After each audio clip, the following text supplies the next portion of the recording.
The first thing this world ever gave me was a boot in the lower back. Not a vision, not a voice from the heavens welcoming the chosen one. A boot. Attached to a man named Tubby Jay who smelled like pork fat and spite and who was currently spitting on my face from a distance of about 4 inches. Useless thing. Sleeping till noon? You don't finish the spirit fields today, you can forget about dinner. I opened my eyes on a straw mat in a servant's dormitory that smelled like 40 men who had never once considered bathing as a concept. And while I was still figuring out which century I'd landed in, somebody else's memories poured into my skull like cold soup down a collar. Cultivation world. Qingyun Sect. Utility disciple, which is a very poetic way of saying the guy who carries buckets. Aptitude. Trash. Not low. Trash. The sect had actually written it down somewhere. So I died from overwork in my last life and got reborn as a farm animal in this one. Cool. Very cool. Love that for me. I was about to say something extremely unwise to Tubby Jay when my eyes stopped working properly, because there was text floating over his head. Semi-transparent. Hanging about a hand above his greasy scalp, and it said that in 3 days, 2 hours and 15 minutes, he was going to walk out to the third crooked tree on the back cliff and pick up a damaged foundation establishment pill somebody else had left behind. And then it started counting down. 71 hours, 45 minutes, 33 seconds, 32. I stopped breathing. Tubby Jay kept yelling. I did not hear a word of it. I spent that entire morning walking around the miscellaneous chores courtyard like a man who had been hit in the head, staring at people. Turns out that's the whole trick. Look at somebody for 3 seconds and the text shows up. Senior Brother Goo in the pill room? In 5 days, he was going to fumble a batch of chi-gathering powder and quietly pocket 3 pills. An intersect senior sister I'd never spoken to walked past in white robes, and I learned that in a month, she'd wander into an ancient immortal cave during a trial and come out with a sword control technique. Everyone in this place was walking around with their future taped to their forehead, and only I could read it. I got greedy. Obviously, I got greedy. Number 5 was some outer sect disciple carrying laundry, and halfway through his text, my vision went black and both nostrils opened at once. I stood there in the courtyard with blood running down my chin, and a very clear message arrived from somewhere behind my eyes. 5 a day. 5 people. Number 6, and my nose becomes decoration. Fine. 5 a day. I'd worked jobs with worse limits. I wiped my face on my sleeve and did the math nobody else in this sect could do. Tubby Jay's pill was damaged. Cracked. Basically, the immortal world's equivalent of a dented can of soup. For an actual cultivator, it was garbage. For a servant with no spiritual energy and no future, it was the single most valuable object within 50 miles. The next 2 days, I was the best worker Qingyun Sect had ever seen. Yes, sir. Right away, sir. Watch me carry these buckets, sir, with a smile of a man who is definitely not planning anything. At night, I limped out to the back cliff and studied that crooked tree until I could have drawn it from memory. Rocks, weeds, no pill, nothing. Which is exactly what a buried opportunity looks like right up until it isn't. Half an hour left on the clock, I was flat in the bushes with the night wind going straight through my clothes, shivering so hard I was worried I'd rattle. And then the moonlight shifted, and one perfectly ordinary rock under that tree lit up from the inside. Crack. A seam opened, and out rolled a dark yellow pill, dusty, cracked across the surface, warm as a coal. Now here's where my last life finally paid for itself, because every instinct I had was screaming grab it, and 30 years of watching people get destroyed by grabbing things too fast said sit down. I picked up a stone and threw it as hard as I could in the opposite direction. Bang. And a shadow came off the high rocks like it had been fired out of a crossbow, sprinting straight at the noise. Small. Fast. Definitely not Tubby Jay, who moves like a cart with a broken wheel. Somebody else had been lying in that dark the whole time, waiting on the same pill. If I'd walked out for it, I'd have walked into him. He searched the wrong patch of ground and started swearing. Something about opportunity fluctuations being clearly right here. I slid out of the bushes like a cat with a criminal record, scooped the pill, shoved it down the back of my shirt, and folded myself into the shadows. He came back, found the crack empty. There was a beautiful silence, maybe 3 full seconds of it, while his brain caught up. Then, Who dares steal my thunder? Brother, I have some very bad news about how this world works. I stayed in that dark until my legs went numb, then walked back to the stinking dormitory and lay down with a cracked pill against my ribs, and my hands would not stop shaking. Not fear. I want to be clear about that. It was not fear. I could see. Therefore, I could steal. This entire cannibal paradise had just handed me a crack to put my fingers in. I got maybe 4 hours of sleep before the screaming started. Tubby Jay was in the middle of the courtyard with a skinny handyman by the collar, shaking him like a rug. Tell me, were you on the back hill last night? It was the shadow. Poor bastard's name was Gu Kai, and he was shaking his head so fast his ears blurred. He'd gone up there to steal wild vegetables. He was going to die for wild vegetables. I put my head down and made myself very small and very stupid, which is a skill, and while I was doing it, my eyes went over Tubby Jay's head out of pure habit. The countdown was gone. Something new had taken its place, and it was written in blood red. He'd lost his opportunity. He was carrying murderous intent. Within 3 days, he was going to hire an outer sect disciple called Long Wu to find whoever took it and kill everyone who might have. I had exactly enough time to feel my stomach drop before a voice came through the gate. Foreman Xie, hear something went missing at your place? Scarred face, black outer robe, arms crossed, leaning on the doorframe like he was posing for a portrait titled, Man Who Is About to Ruin Your Week. And over his head, in cheerful floating letters, Qi Refining, 6th level, no opportunities pending, current intention, doing a job for money, and better to kill the innocent than miss the guilty.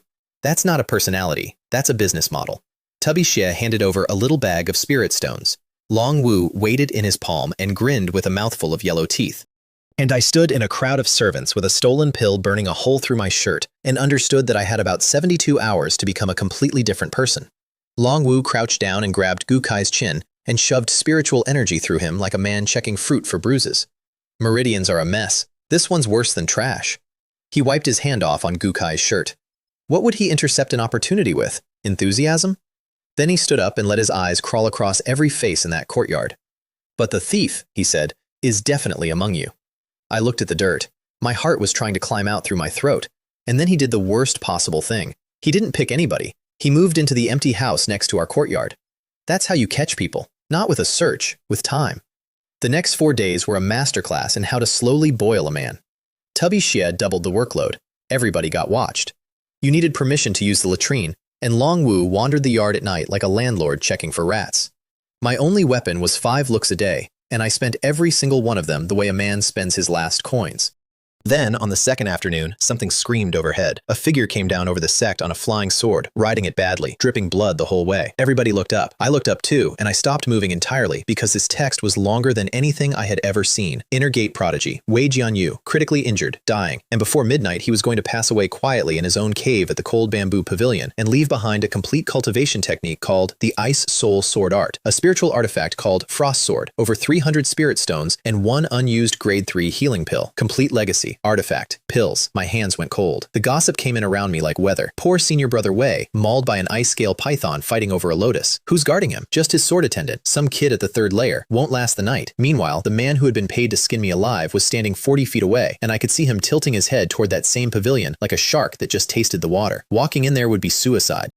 The place had a restriction around it, the kind that turns a servant into a fine mist. And I had no cultivation, no artifact, no allies, and a countdown of about 6 hours. What I had was a piece of information I'd picked up the day before and almost thrown away. The steward of the outer dining hall was going to get drunk in 5 hours and let 3 fire-bristled pigs out of their pen. Small disturbance, fine of 3 months' pay. Fire-bristled pig, low-tier demon beast, terrible fighter, absolutely magnificent at running through things. Time and place. That's all a plan ever is. That evening, I dropped a crate on my own ankle. It hurt significantly more than I'd budgeted for, but it bought me permission to go lie down early, and instead of lying down, I limped in a wide circle around the back of the dining hall and folded myself into the shadow of the woodpile. Wine smell, meat smell. Right on schedule, Steward Fang came out to check the pen with a jug in his hand, humming. He leaned on the railing to steady himself, which is a thing you should never do to a railing that has been holding up a gate since before you were born. The countdown hit 0. Snap.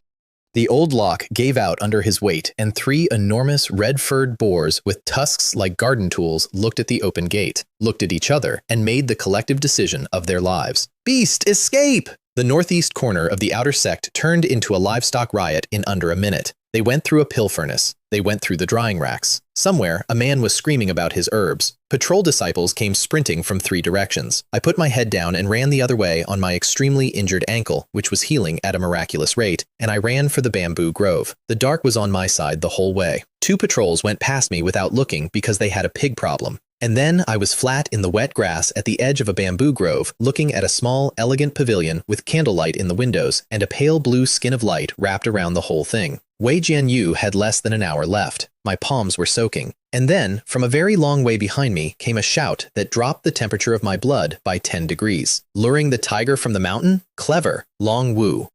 And right behind him, Tubby Xie, screaming the words that ended my old life. It's Mumu! That kid hurt his foot this afternoon and vanished! Torches behind me, a wall of light in front of me, and the man who was going to kill me had just learned my name. There was a kid standing at the pavilion entrance, 14, maybe 15, holding a sheathed longsword too big for him, staring off toward all the shouting with his whole body clenched. I had one look left that day. I spent it on him. His text came up gray, not gold. I had never seen gray before. I found out why 2 seconds later.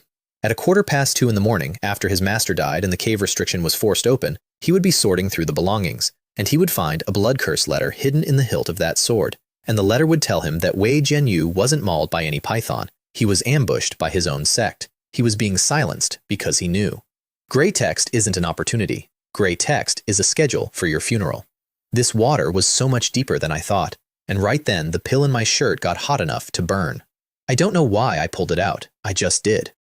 Golden light was leaking out through the cracks in it, and out in front of me, the blue restriction did something I did not expect. It rippled, like a pebble had gone into a still lake. Mumu, get out here right now! The sword boy's hand tightened on his hilt, and he turned toward the shouting, and I took the only 3 seconds the universe was going to give me and moved my hand slowly toward the light. I didn't push. I want to be very clear. I did not push on the thing that turns servants into mist. I just walked my hand up to it, like a man offering a treat to a strange dog. The membrane made a sound, a soft, tired, sighing hum, and the blue went out of a patch about the size of a dinner plate and turned to almost nothing. I turned sideways and squeezed through, and behind me it sealed like water closing over a stone. Outside, the footsteps stopped, restrictions intact. Long Wu, suspicious, right on the other side of a very thin wall. The brat couldn't have gotten in. Inside, the sword boy had heard something and turned around with his blade half drawn and his voice shaking. Who's there? Third layer, face the color of paper.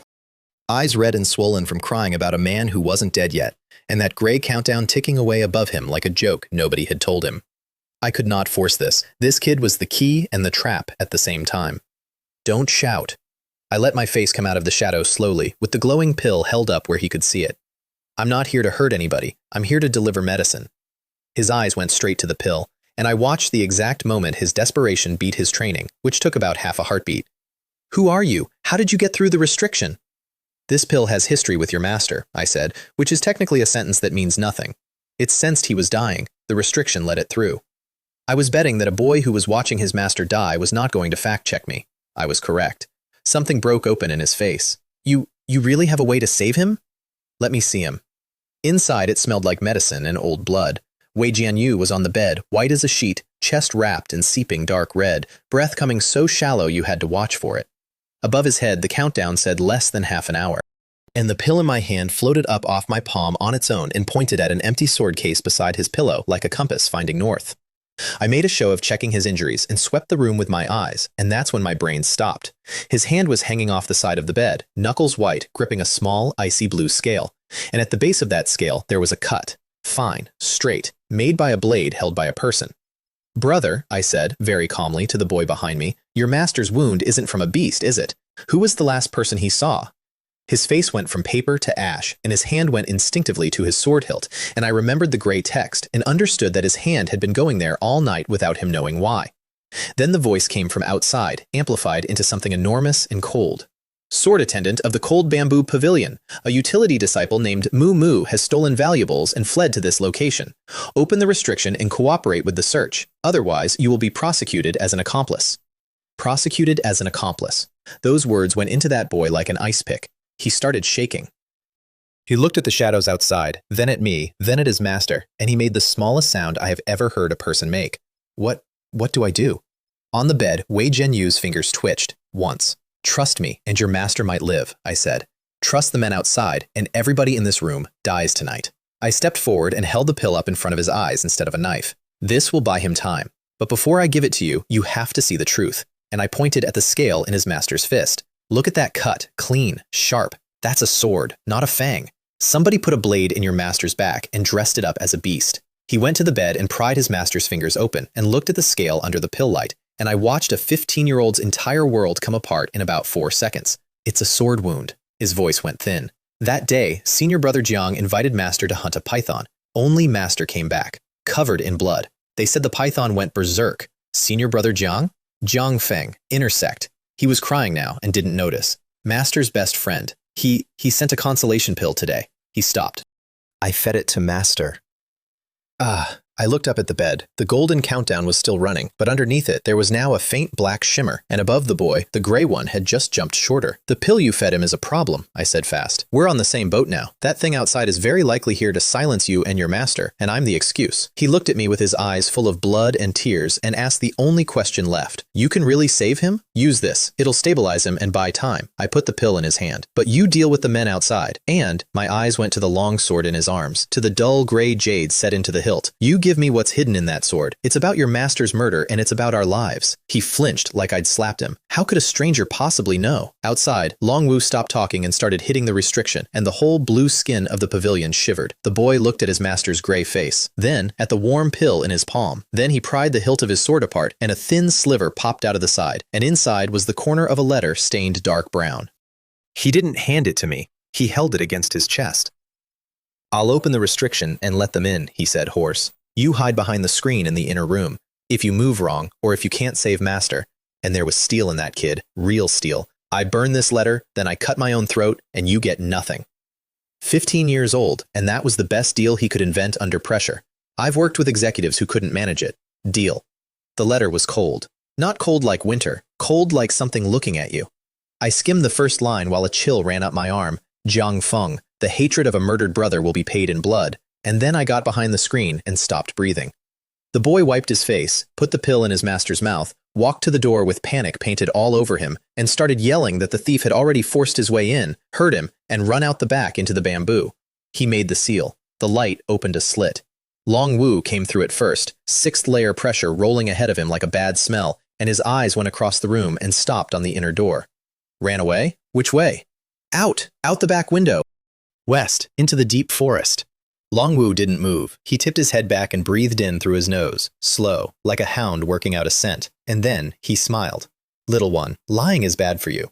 He threw his hand out and a black blade shot across the room, and it wasn't aimed at the boy at all. The inner door exploded, and through the smoke came the friendliest voice I have ever hated. "Friend behind the screen, do you come out on your own, or do I invite you?" Behind that screen, my back was against the wall, and my palms were wet, and my whole body had gone cold from the feet up. In one hand, I had a dead man's blood curse. In the other, I had a rusty pruning knife I'd stolen off a spirit branch that afternoon, because I am, fundamentally, a person who steals things. Come out and die. Stay here and die. So I made a third option, which is the only skill I have ever actually had. I sucked in every bit of air in my lungs, and I did not answer Long Wu. I turned my head toward the bed, and I screamed 2 words at a dying man, loud enough to tear something in my throat. "Chen! Mo!" Out past the screen, I heard Long Wu's breath stop, because that was his backer. And a servant had just said his patron's name out loud in a room where 3 people were about to be murdered. 1 heartbeat of a distracted killer. That's the entire window. "Now!" I roared, not at Long Wu, at the boy. "Restriction! Close it!" He slammed his hands together on pure reflex, and the slit in the blue light snapped shut with Long Wu and Tubby Jie on the inside.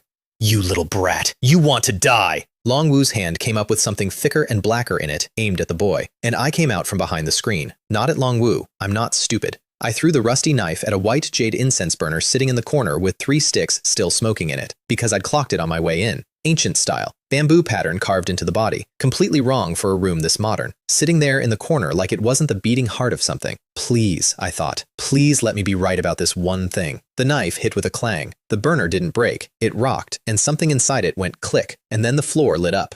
Blue lines came racing out from under the burner and up the walls and across the ceiling, and out of every one of them came hair-thin beams of ice-colored light, thousands of them, weaving into a net that filled the entire room from corner to corner. It wasn't attacking anybody. That's what saved me. It was a self-defense array, dormant for years, and when you kick it awake, it doesn't ask who's who. It just fills the room with knives and lets everybody sort it out. Long Wu's strike got deflected into a wall and blew a crater in it, and about 6 beams went through his protective aura at once, and he made a sound I enjoyed. Tubby Shea did substantially worse. 1 beam went across his thigh and opened it to the bone, and he started screaming like exactly what he was. I was not having a great time either. Lowest cultivation in the room by an embarrassing margin, dodging on nothing but reflexes from a life where the worst thing that happened to me was a deadline. I rolled and crawled and got my clothes opened in 4 places and started bleeding, but I could see it. Right by the blasted door, the floor had cracked open, and under it was a hole going down into nothing. And the light was thinner over there. "Get to your master," I yelled at the boy. "Cover him!" He scrambled onto the bed and threw his own body over Wei Jianyu and started batting beams away with his sword, badly, desperately, and honestly, beautifully. Long Wu figured out where I was going. He took a beam straight through the shoulder blade, grinned at me through it, and threw the black dagger. 6th layer, full anger. I had time to understand that I was about to die, and no time at all to move. And on the bed, Wei Jianyu opened his eyes. They weren't focused on anything. There was just this cold, insane fire burning in them, and his hand, the one that had been strangling that scale all night, had somehow found the empty sword case beside his pillow. He got out 2 syllables. Broken. Wet. "Junk. Fung. And that empty case detonated with blue light. It wasn't an attack, it was a pull. Every slicing beam in that room turned in the air at once and came together into one thick, roaring river of blue and slammed into the dagger flying at my back. The dagger screamed, cracked, went sideways and buried itself in the wall up to the hilt. Longwu coughed black blood down his own chest. The case kept a soul. The light went out of Wei Jianyu's eyes like someone had cut a string. His head rolled to the side. The sword case fell apart into pieces. Master! The boy's scream is a thing I still hear sometimes. He never met me. He didn't know my name. He was dying anyway, and he spent his last breath killing a dagger that was aimed at a servant he'd never spoken to. I looked at him for exactly 1 second. That's all I could afford. And then I jumped into the hole in the floor, which was not a floor. It was a slide. Wet moss on wet stone going down at a very serious angle, and I lost the ability to control any part of my life for about a dozen breaths, hearing nothing but my own clothes screaming against rock. Then water. Cold, shallow, and I went into it face first and came up choking. Underground cave. River coming out of one wall and disappearing into the dark at the other end. Glowing blue moss on the rock. Water up to my waist, wounds going numb. I had about 4 seconds to appreciate being alive before the sliding sound started above me. You little bastard, you can't run. I'll tear your soul out. That madman had jumped in after me. He came out of the chute and hit the water hard, and he looked like something out of a nightmare. Shoulder punch through, leg punch through, blood down his whole face, and he was still faster than me, because a 6th-layer cultivator bleeding out is still a 6th-layer cultivator, and I was a farmhand. I ran, in waist-deep water, which is not running, it's an apology for running. He gained on me the whole way, and then up ahead at a bend, I saw something darker under the surface, where the current curled into a small, tight whirlpool, and I did the thing again, the only trick I own. I did not dodge. I threw myself toward that whirlpool, screaming at the top of my lungs. Senor, save me! He's here for your legacy! There is nobody in that water. There was never anybody in that water. But there is a very specific thought that goes through the head of a greedy man when he hears the word legacy, and that thought takes exactly 1 second to process, and 1 second is all I needed. I hit the whirlpool, sucked in a breath, and went straight down. It wasn't a whirlpool, it was a hole. Narrow, sloping, and it took me like a drain takes a leaf, and everything went black and loud, and I got rolled and slammed and dragged for a distance I will never be able to measure. Then I came out into a pool and got thrown onto slick rock and lay there coughing up a river. No sound behind me, just water. Either he hadn't followed or he hadn't fit. I dragged myself up onto stone and checked my pockets with hands that didn't work. The blood curse letter was still there in its oil paper, damp, readable. The foundation pill was gone. The knife was gone. I had nothing. And then my palm itched. I turned my hand over and under the skin, where I'd been gripping a burning pill and a knife blade while a restriction of pure ice light cut me open. There were lines. Extremely faint, pale gold, moving. I did not have time to figure out what that meant because I looked up and sat straight up on the wet rock. This cave was drier. It smelled musty and, weirdly, like medicine. The blue moss was thick enough to see by, and in the middle of it, on a flat boulder, sat a complete human skeleton. Cross-legged, clothes long gone, gray cloth bag still on its hip.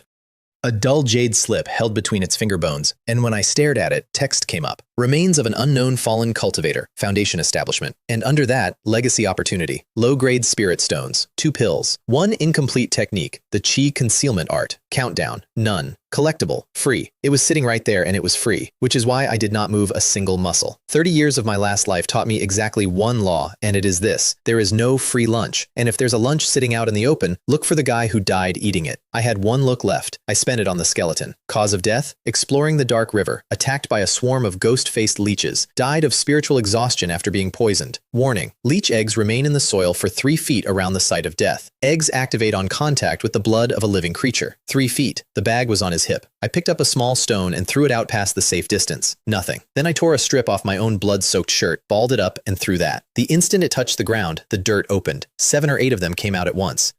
Finger-thick, black as tar, with a pale mark on each head that looked exactly like a screaming face. They hit that scrap of cloth and it dissolved with a hiss you could feel in your teeth, and then they went back down into the soil like they'd never been there. I sat very still on my rock and thought about a man walking over that dirt in the dark, casually on a good day. And the water behind me exploded. He came up out of that hole soaked, wounds gone white and swollen, face rearranged into something with no person left in it. He'd forced himself through the narrow way and it had cost him. Heh, heh, you little animal. You really know how to pick a place to die. His eyes went past me and found the skeleton and the storage pouch on its hip, and I watched pure greed cross his face like weather. Hand it over, Longwu said, wading toward me, and I'll make it quick. I stood up against the cold rock and opened my hand. The gold lines caught the moss light. You want it? And I gave him a smile I did not know I had in me. Come and get it yourself. Then I bent down, picked up a sharp shard of stone, and slashed it across my own forearm. Blood came out fast and started hitting the ground. Drip, drip. In a cave where the only other sound was water, it was the loudest thing in the world. Long Wu's grin froze halfway. Kid, you think hurting yourself scares me? I didn't answer him. I was listening to the soil, because underneath it, something had started to move, and this time, it wasn't 7 or 8. The ground came alive. Not 7, not 80. The soil rolled over like boiling porridge, and hundreds of them came up in a black tide, and every single one of them turned toward the strongest smell in the room, which was me, bleeding on purpose. "Come on!" I screamed, and I whipped my open arm at Long Wu. A few drops of hot blood went through the air in an arc and landed on the stone in front of him, and the tide split. Half of it kept coming for me. The other half, the smart half, the half that noticed a closer, fresher, louder meal, turned and went for him. Long Wu's face changed completely when he finally got a good look at what was crawling toward his boots. Ghost-faced leech. He knew them. Of course he knew them. A late-stage cultivator gets a headache from a swarm of these. A gutted 6th layer with his spiritual energy leaking out of 4 holes gets something considerably worse than a headache. You tricked me, you little. He carved the first 40 of them in half with black saber chi, and they burst into stinking green slurry that ate pits into the rock. And behind them came 400 more who did not care in the slightest, and some of them were already up his trouser leg. I did not stay to watch. I ran the other way, straight at the bones. One of them got my calf on the way, and it was like being touched by a hot wire that also wanted my blood. Poison. Wonderful. I staggered 2 steps and went down on my knees exactly 3 feet from the skeleton, right at the edge of the egg field, with the soil underneath me starting to stir because it could feel me breathing. Behind me, Long Wu was screaming, and under his screaming there was a wet, chewing sound. Focus. Jade slip. Between the finger bones. Reach for it, and I trigger every egg in that dirt. I looked at my hands. Sharp rock in the left, nothing in the right. And on the ground beside me, dead stalactites that had fallen from the ceiling God knows how long ago. I shaved one down with the rock into a stick about 2 feet long, lay flat on my stomach, stretched my arm out until my shoulder joint complained, and started poking at a dead man's fingers with a rock on a stick. Not enough. Half a foot more. My knees crossed onto the bad soil, and I felt something under there wake up and start pushing toward the warmth. I have never sweated like that in my life. Come here. I flicked my wrist, and the tip of the stick went through the little hole in the middle of the slip and popped it into the air. I dropped the stick, and my right hand went out and caught it before it landed. Cool to the touch. Mine. And the ground under my elbows split open, and 3 of them came out of the dirt right into my face. Too fast. No dodge. I threw up the hand holding the slip on pure animal reflex. The right hand, the one with the gold lines in the palm. They hit it, and instead of the burning I was braced for, the lines lit up. Actually lit up, gold, bright enough to see through my own fingers. The leeches shrieked like they'd bitten a stove. They curled up, went black, smoked, dropped off, twitched twice, and stopped. I sat there in the dirt staring at my own hand like it belonged to somebody else. So, apparently we do that now. I did not get to enjoy it because the noise on the other side of the cave was ending. Long Wu had one last good moment in him. Black chi erupted off his body and blasted a few dozen leeches into the walls, and for a second he stood there upright, and I could count the bleeding holes in him, and his skin had gone the color of a bruise. "I'll take you," he rasped, "with me." And he came at me one last time with a spare blade. I gripped the jade slip and got ready to roll for the pool, and out of the corner of my eye I saw the skeleton, sitting quiet through all of this, and something flickered in those empty sockets. Then, under the flat boulder it sat on, there was a very small click. Long Wu's last desperate step had come down on a slab of stone that was slightly the wrong color. The rock wall behind the skeleton caved inward and opened a black doorway wide enough for exactly 1 person, and old air came out of it smelling of dust. A mechanism. That dying Foundation establishment cultivator had built himself a back door and never made it that far. Long Wu stopped dead because he had not budgeted for architecture. I moved before he did. I threw myself at that hole with everything I had left. Don't you dare! He put his last spiritual energy into the blade and threw it. There was no sword case this time. Nobody was waking up to save me twice. I got maybe 5 degrees of twist into the air, and the blade went in below my right shoulder blade and came out the front. And I went into the passage, still holding a jade slip, with a knife sticking out of me like a coat hook. Behind me, Long Wu started to scream, and then the screaming got interrupted by an enormous amount of very enthusiastic chewing. I rolled a few times in the dark and stopped, reached back over my own shoulder with the other hand, got hold of the tip that was sticking out, breathed in, and pulled it out. The sound I made was not dignified. I don't want to talk about it. I got a strip of cloth pressed into the hole, sat against the cold wall, and tried to stay conscious out of sheer spite. And the jade slip in my hand, wet with my blood, started to glow. Ancient writing crawled across the surface. For those who come after. This cave leads to a hidden place, but the road ahead is unpredictable. I am trapped here, injured by mystic yin true water. The pool of true water lies at the end of the underground river, guarded by the water essence of Gui. To obtain the water, one must, and there it stopped, blurred, because whoever wrote it had run out of the ability to write. And then, at the bottom, in blood, carved with the last strength in a dying hand, don't believe. Jiang, Feng, 4 characters, and they went into me like 4 needles. Him again, a dying prodigy left that name in a blood curse in a sword hilt. And now a foundation establishment cultivator, dead God knows how many years, in a cave nobody's walked into since, had left the exact same warning. What is this man? How far does he actually reach? I sat in a black tunnel with a hole through my shoulder and no idea who I'd made an enemy of, and honestly, that's been the theme. First things first, do not faint. Faint, and it's over. I bit my own tongue until my mouth filled with rust, tore my undershirt into strips with my teeth, and put a pressure bandage on a through-and-through wound with one working hand in the dark at the bottom of the earth. 9 out of 10 would not recommend. Then I looked at the slip again. The surface writing had gone dark. Cultivators read these with spiritual energy, of which I had none, or with essence blood, of which I had recently spent a lot. And then, while I was thinking about that, a drop of blood ran down my arm off the bandage and landed on the slip and rolled into my palm. The gold lines came back on, and the slip opened up like a door. It wasn't words, it was a flood, images, half-thoughts, torn pieces of a map, all pouring in along the lines in my hand. I am Han Jian, outer sect deacon of the Qingyun Sect, ordered to survey an unusual spirit vein in the back mountain river, encountered Jiang Feng, and then a picture. A middle-aged man in black robes standing on the bank of this same river, arguing with a slim young man in white. The young man wants something. The deacon refuses. It goes bad. The young man loses the fight and runs, and on his way out, he puts something in the deacon's back that shouldn't exist. Mystic yin true water. It corrodes my bones and marrow. I fled here. I suppressed it with a fire flame pill. The water will not be removed.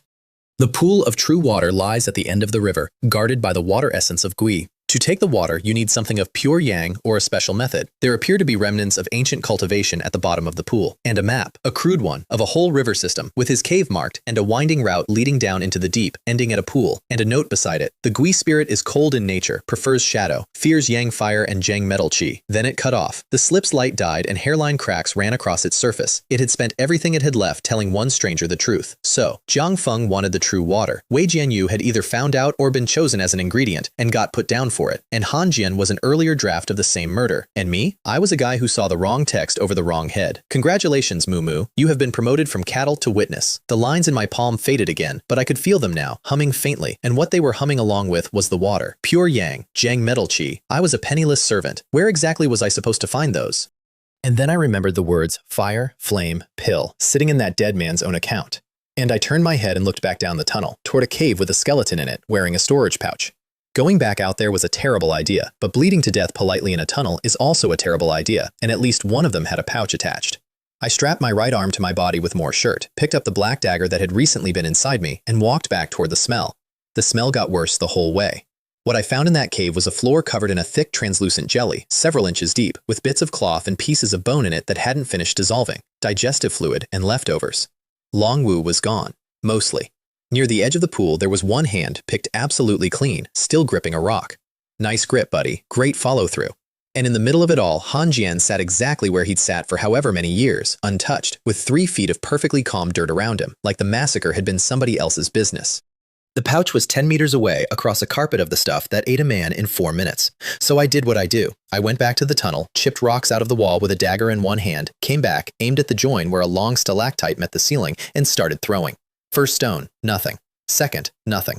Third and fourth, nothing. Fifth one cracked it off, and 3 or 4 meters of stone came down across the jelly with a wet crash, one end on dry rock near me, the other end landing exactly at the edge of the safe circle. A bridge, ugly, slick, and mine. Crossing it took me hours, 4 meters, hours. I went on my belly and one knee, an inch at a time, over the thing that had eaten a 6th-layer cultivator, breathing through my mouth and trying not to think about what happens if the stone rolls. I rolled off the far end onto safe dirt and lay there for a while, feeling my shoulder reopen and not caring.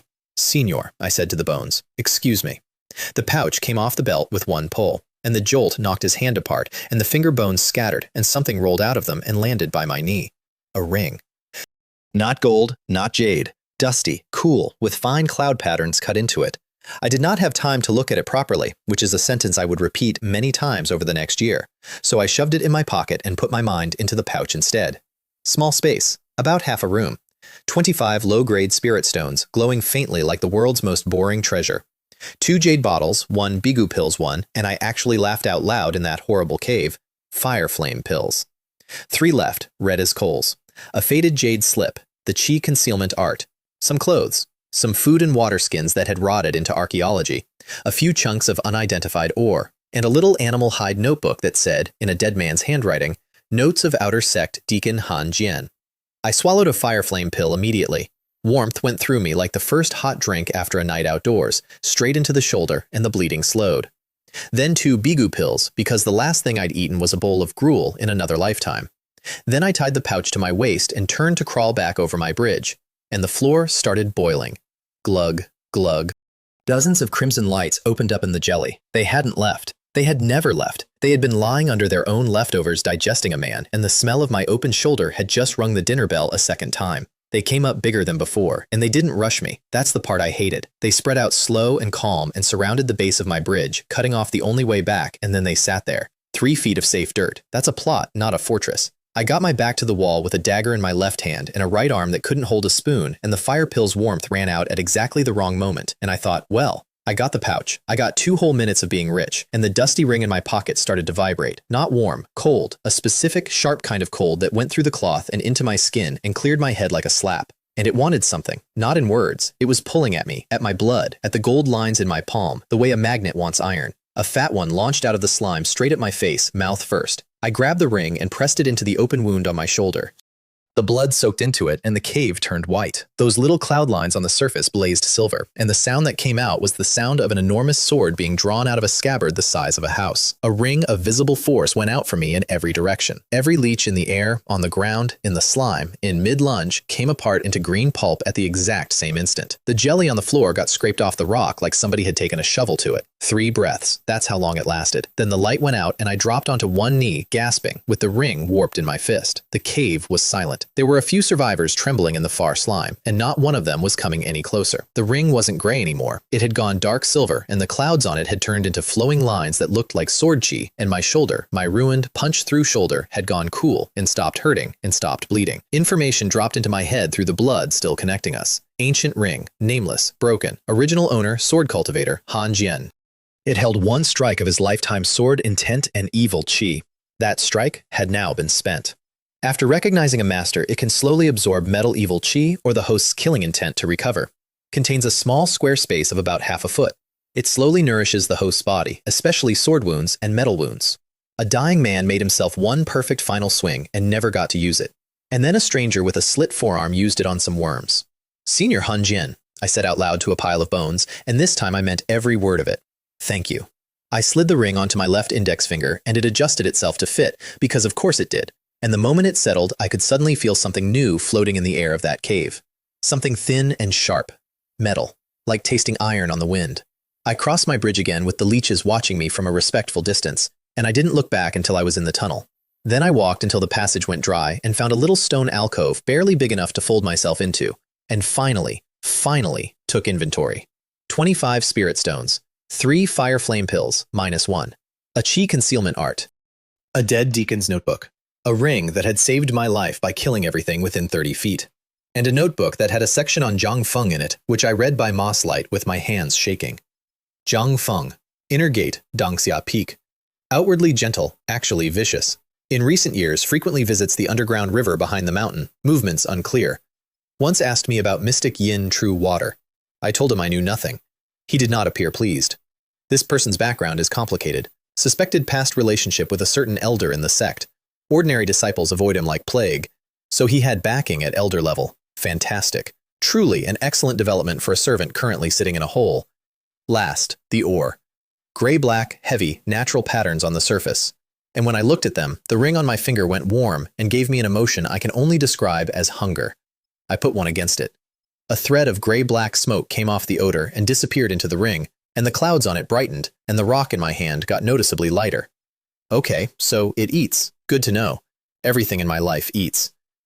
Then I did the thing I'd been putting off since I woke up in this world, which was to actually try. I blocked the alcove with rocks. I swallowed a bigu pill. I picked up one spirit stone and closed my eyes and ran the basic breathing method the original owner of this body had failed at for years. And I failed at it too, for hours. The spirit energy in the air was there, I could sense it, but it was like trying to catch dandelion seeds with chopsticks. The stone in my hand went dim. My dantian stayed as empty as my old bank account. I did not panic. I have sat in worse rooms doing worse work for longer. Instead, I turned my attention inward, which is apparently something nobody in this world thinks to do, and I found I could sort of see my own meridians, and one thread of energy wandering through them like a tourist. Too scattered. It needs a guide. It needs something to hang on. And I looked at the ring. I reached for that sharp coldness in it and pulled a thread of it into my body. It hurt, like a very small carving knife going through me. But wherever it went, everything lit up. I could feel every channel it passed like a road under a headlight.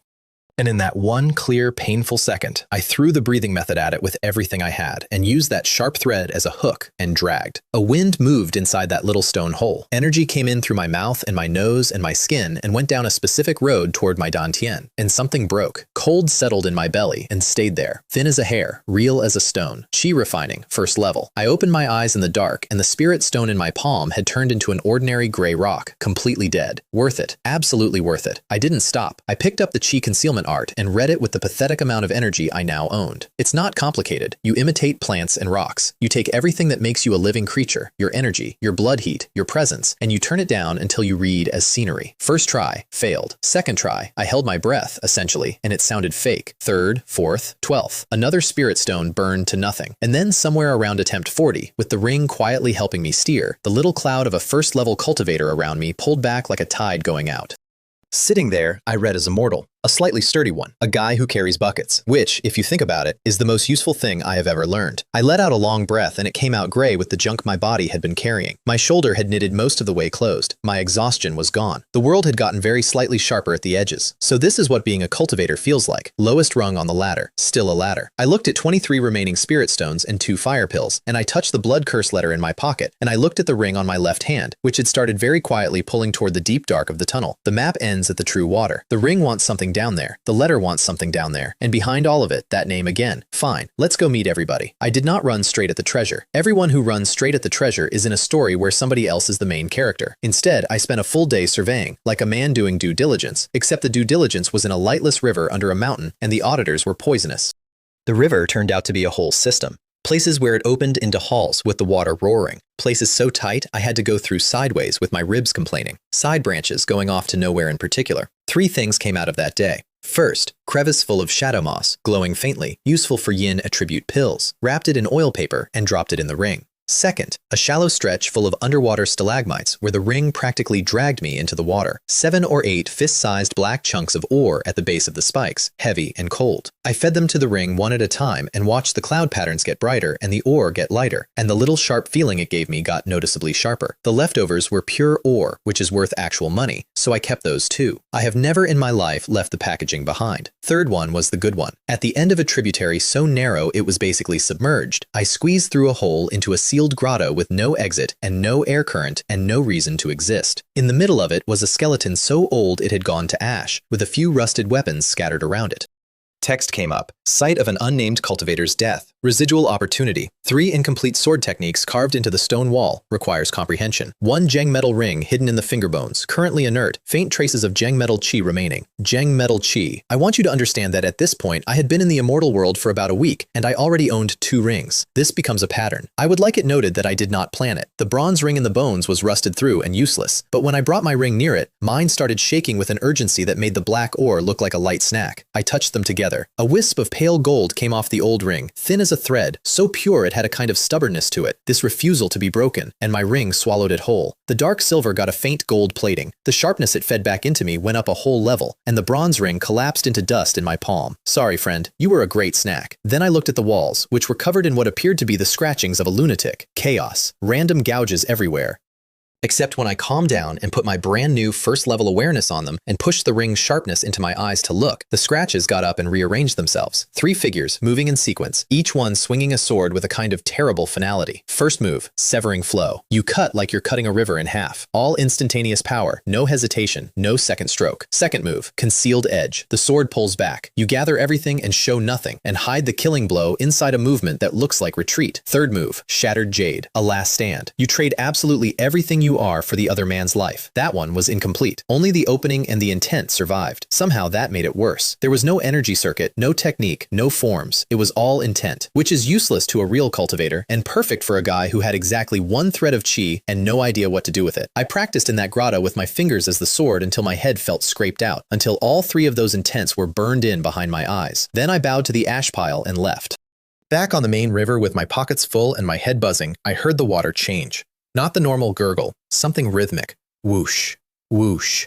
Something very large turning over in very deep water. The ring on my hand went from a pull to a shudder, and the corner of the blood curse letter in my shirt turned scalding. I got behind a boulder and turned the concealment art up until I was furniture.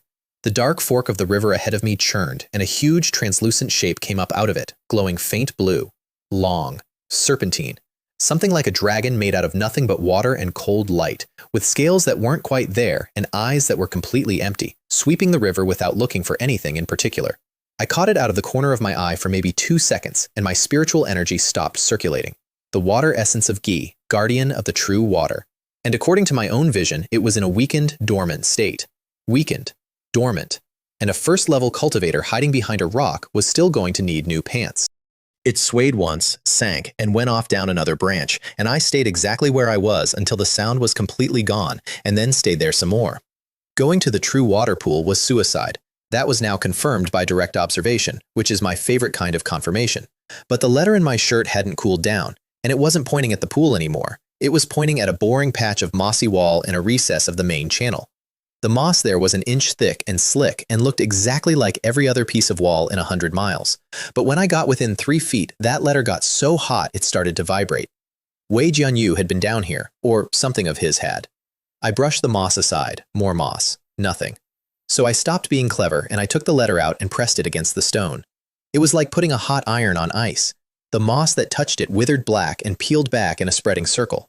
Underneath was rock as smooth as a mirror, and out of the point of contact came thousands of hairline patterns, glowing ice blue, spreading and knotting into one enormous rune the size of a man's face, with a sword-shaped notch in the center, and in my head a broken, hoarse voice full of hate with one small thread of relief running through it. Those who come after, those who carry my blood curse to this place, you will not walk my road alone. This seal needs the Frost Jade Sword Soul as a key, or the true essence of the Ice Soul Sword Art. I was betrayed by Jiang Feng and the demons of the Qingyun Sect. They took my sword soul and destroyed my foundation. Their scheme is the mystic Yin True Water and the Yin Ming Cold Iron Ore at the bottom of the pool. Behind this, you will find half the outline of the Ice Soul Sword Art that I acquired in my early years, and a map to a place called the mysterious Yin Ice Eye. Jiang Feng does not know it exists. If you can, kill Jiang Feng, destroy the Yin puppet, and then the letter went out. Just finished, burned down to ash in my fingers and blew away. I stood there in the dark doing accounting. The Qingyun Sect, a whole new organization. Jiang Feng wasn't a talented murderer with a hobby. He was working with an outside evil sect. Wei Jianyu's personal artifact had been stolen out of him. And behind that rune was a technique and a map to a place his killer didn't know about. Small problem. The key was either a sword soul I didn't have, or a technique that was on the other side of the door I needed the technique to open. I looked at the ring on my left hand. Sword intent. Metal. Not the same origin, but the same family. I pressed my ring finger to the notch and pushed spiritual energy into it and dragged up that newly sharpened intent and let it touch the rune. The rune shivered. The notch in the middle went soft at the edges and started, very slowly, changing shape, adapting, sniffing at my ring like it was trying to decide whether a stray dog counted as a wolf. Unstable, flickering, but moving. I fed it. I burned a spirit stone, then another, holding a steady thin stream into a wall in the dark for so long my back locked up, and just as the last stone in my hand was going dim, click, the rune blazed, sank inward, and the whole slab slid silently back, and behind it was a hole about the size of my fist. 2 things inside, a palm-sized sheet of white jade, thin as a wing, cool to the touch.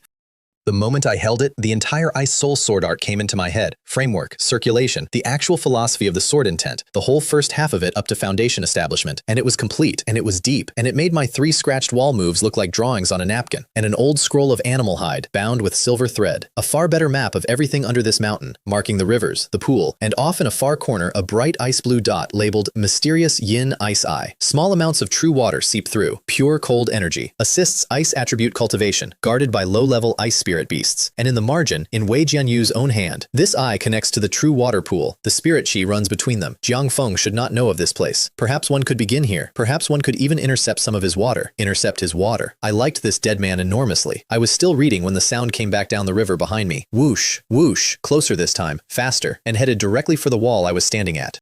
Whether it was the rune I just lit up or the wall itself, the Gi spirit knew, and it was coming. Run? I'd seen it move. In water, it went about 4 times faster than my best day. Throw the jade sheet somewhere as a distraction? Absolutely not. That jade was the only real future I owned. So I looked at the fist-sized hole I had just opened in a solid stone wall. Wei Jianyu went to enormous trouble to hide something here. Men who go to that much trouble usually build themselves somewhere to hide too.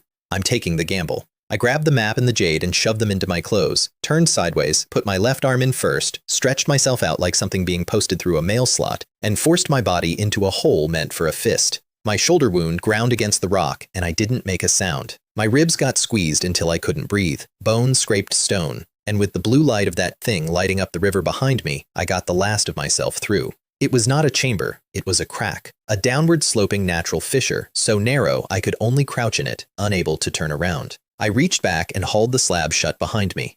Click. The rune light died. The illusion of moss slid back over the outside. From the river, that wall was just a wall again. 1 second later, the world detonated. The entire rock face jumped. Dust and gravel came down on my head. It hit that wall like a battering ram made of ocean, again and again, and the stone groaned. I curled into a ball in the dark with both hands over my mouth and pushed the concealment art down past hiding and into something closer to pretending I had never been born. It knew something had happened here. It could feel the rune's echo. But Wei Jianyu's work held, and it couldn't find the seam, and after a while, the hammering stopped. The cold didn't leave, though. It hung out there in the river, circling. Blue light came through the hairline cracks in the slab and lit up my face and my own frozen breath, and I sat in a stone coffin the width of my shoulders while something the size of a house paced back and forth outside, and time did the thing where every breath is an hour. I had to give my brain something else to do or I was going to start screaming, so I ran the Ice Soul Sword art. Not seriously, just turning the words over. The ice soul is born of extreme cold and sharpens itself. It condenses water into a blade and gathers intent into a sword. A heart like a frozen abyss, a spirit like a snowfield. And somewhere in there, without me deciding to, the thread of energy in my dantian started moving on the technique's road because it was cold in that crack, and the thing outside was cold, and the technique wanted exactly that. Energy came into me colder than anything I'd taken in before, drawn out of the environment, out of the dark river, out of the monster itself. The ring went cool and started helping. I learned my second cultivation technique while hiding from the thing that was trying to eat me, using the thing that was trying to eat me as the fuel. That is the single most moo-moo sentence in this entire story. Eventually, the cold outside began to move away. Whoosh, whoosh, fading downstream toward the pool. I waited a full incense stick after I couldn't hear it anymore, and then let out a breath I had been holding for what felt like a geological era.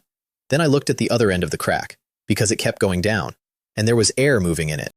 Wei Jianyu hadn't just carved himself a hiding hole, he'd carved a shortcut. The way back out was a river with a dragon in it. The way forward was a crack in the earth going somewhere I couldn't see. I've made worse choices for worse reasons. That crack went down a lot further than a man would build on purpose. Most of it I went through sideways with sharp edges opening lines on my back. Some of it I went through flat on my stomach on wet stone. Twice I got wedged so completely that both directions stopped being available and I got out by breathing all the way out and not panicking, which is a technique I highly recommend and cannot teach. The air got thinner and colder. Frost started forming on the walls. My breath went white, and I felt fine. Better than fine. I had one thread of ice attribute energy in me now, and it liked the neighborhood. The ring on my finger gave off just enough silver light to see 1 foot ahead, which is how I found the frost jade mushrooms, little clusters of them growing in the wall recesses like clumps of ice crystal. Calming to the mind, good for ice cultivation. Picked the best ones. Into the ring. Further down, I found something better than mushrooms. Loose pebbles on the floor of a wider stretch, obviously polished by hand, with worn-out runes on them. The style matched Wei Jianyu's wall. So the crack wasn't natural. Somebody carved this, or found it and improved it, a very long time ago, and that somebody was almost certainly the dead man who kept doing me favors. The spirit stone in my hand went dead. The Bigu pill wore off. My legs were done arguing and had moved on to threats. And then the crack ended. Not in a wall, in an edge. I lay flat and put my head over it and looked down into an ice cave shaped like an upturned bowl, big enough to put a village in, lit by the eerie blue of ancient ice.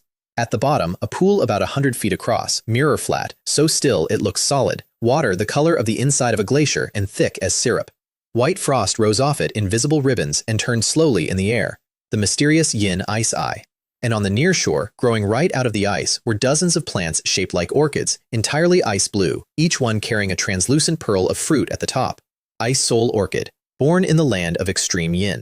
Fruits once a century. Main ingredient of the Ice Heart Jade Dew Pill. 100 years for one fruit. There were dozens of them. And when I made myself look at the pool instead of the money, more text came up, and it was better and worse. Better. Deep in that pool, there were spatial fluctuations. A hidden water channel, blocked with mystic ice, leading to the main pool of true water. Worse. Guardian beasts, ice crystal snakes, chi refining 4th to 6th level, keen senses, currently dormant. Quantity, 3. 3 of them. Any one of them could kill me by accident. And I was at level 1, standing in a sealed bowl of ice with exactly one exit, and it was 100 feet straight up behind me. Fighting was not on the menu. Sneaking wasn't either, not the normal kind. Those things could feel a temperature change, so I didn't sneak. I became furniture again, but colder. I sat down at the lip of the cave and ran the Ice Soul sword art for half an hour. Not to cultivate, but to convert. I pulled the pure cold up out of the eye, circulated it, and let it out through my skin instead of storing it, until there was a paper-thin skin of icy blue light over my whole body, and my body temperature had come down to match the room. Frost coat. And the ring helped me hold it steady, which is the only reason it worked. When I opened my eyes, there was mist over them. I moved a hand, and the hand moved like ice grows, slowly, silently, without opinion. Then I went down the wall. No rope, no tools. Fingers and toes in tiny bumps in an ice face, rehearsing every move in my head before I made it, feeling each hold with a frost-numb palm before I trusted it. 10 jong. 8. 5. Close enough to see the orchid leaves individually. Close enough to smell them. This cool, clean smell like the air after a storm. And close enough to see 3 long, unnatural swellings under the ice near the shore, arranged in a triangle, each one wrapped around a third of the pool. Nearest one was less than 3 jong from where I was going to put my feet. I landed on the floor of that ice cave like a snowflake with a mortgage, and then I did not move at all for a long time, just standing there letting the room decide whether it had noticed me. It hadn't. I glided. Not walked. I kept both feet on the ice and pushed, using the frost on my soles, moving at a speed that would embarrass a snail, because the only thing I had going for me was total silence. My hand reached the first leaf. Cold, hard, like the world's best jade. No tools, no blade, no chance of a snap. I got 2 numb fingers on the weakest point where root met ice and twisted, very slowly. Snap. Small, crisp. And in that cave, it sounded like a gunshot. Every drop of blood in me stopped moving. The swelling under the ice closest to me moved, just slightly, just a shift. I stood there being an ice sculpture for about 4 breaths while it decided. Then the outline settled, back to that faint, slow breathing rhythm. Not caught, not safe. Faster and lighter then. I stopped taking them one at a time. I found a cluster of 3 growing together, put my fingers on all 3 roots like a man playing a chord, and snapped them at once. Then into the ring space. Then the 2 next to those. And here's the part I'm actually proud of. There were 4 enormous ones right down by the water's edge, with fruit on them already glowing like little moons. Best plants in the room by a mile. I did not look at them twice. That was the snake's front porch. 9. I took 9, all from the outer edge, all the ones nobody would miss, and by then, the half-foot of space inside my ring was completely full. That's enough. Greed is how you end up as a warning in somebody else's jade slip. I retreated to a recess in the far ice wall, which is much harder than advancing, because you have to turn your back on it, and when I finally got in there, with cold rock against my spine, I let my shoulders come down about half an inch. 900-year orchids. Nobody woke up. That's a career. And since I was stuck in a sealed ice cave with 3 sleeping monsters and no way home, I did the obvious thing. I sat down and cultivated. I ate one of the unripe fruits. It melted on my tongue into a cold, clean current that went straight through me and made the little thread in my dantian sit up and pay attention. Pure ice energy came in from every direction. I closed my eyes and ran the technique properly for the first time in my life, in the single best place on the continent to run it. And that's where I was, deep in it, energy thickening, control getting real, when something on the mirror surface of the pool made a ripple, then a second, then a third. Not from the shore, not the snakes. The snakes were still under the ice. Something was coming up from the bottom. My eyes opened. The ring on my finger was shaking so hard it hurt, and what it was giving me was 2 feelings at once, longing and absolute terror. In the middle of those ripples, something black surfaced. Not black like coal, black like ink dropped in clean water, spreading and heavy in a way a color should not be able to be. The temperature in that entire cave dropped so hard I thought the air itself would crack. It came up, and it was 1 drop. 1, about the size of a dragon's eye, hanging a few inches over the water, turning slowly. Pure black with deep blue light moving in it, and inside it, thousands of tiny ice crystals rearranging themselves forever. Mystic yin true water. A trace amount of volatile matter, my vision said helpfully. A trace amount. And it had frozen a cave. And under it, the surface of the pool had opened into a small, slow whirlpool, and down inside the whirlpool, it was black, and there was the sound of water falling a very long way. The hidden channel, the one that goes to the main pool, blown open by the leak, a window, a real, once-in-a-lifetime window. Hiss! The nearest ice sheet cracked open, and a triangular head came out of it, covered in fine crystal, forked tongue flickering, vertical pupils locking onto that drop. Then the other two, three chi-refining middle-stage beasts, up, awake, arranged in a triangle around the pool, and here is the thing that told me everything. They wouldn't go near it. They circled at a distance, hissing, and under the greed in them, there was fear. I was less than 5 jong from the closest one, hiding in a hole in an ice wall, with a heartbeat I was fairly sure was audible on the other side of the mountain. The window was maybe a few dozen breaths long. Once the drop got reabsorbed, the channel would close, and I'd be locked in a bowl with 3 angry snakes and no exit. And then one of them started slowly turning its head toward my wall. That was when the pool made a sucking sound and the drop of true water shuddered and got yanked back down into the vortex and vanished, and the entire ice cave relaxed at once. The 3 snakes visibly loosened. They'd done their job. They started drifting along the edge of the pool to confirm the room was safe, and the vortex started shrinking. Charge it? In front of 3 middle-stage beasts, into a closing hole, to an unknown destination? Suicide. Wait for another one? Maybe next century. Decide now. I looked at the fading whirlpool. I looked at the 3 snakes circling, and then I noticed the one detail that made it possible. They were all avoiding one spot. There was a thick icicle hanging from the ceiling almost down to the water, and its shadow covered a small piece of the pool's edge, and all 3 of their patrol lines bent around it. Blind spot. I had a fist-sized shard of ice in my left hand. I'd been holding it for an hour without consciously deciding why. I threw it at the far wall. It went across that cave whistling and hit the ice on the opposite side and shattered with a beautiful crash. Hiss! 3 heads snapped that way.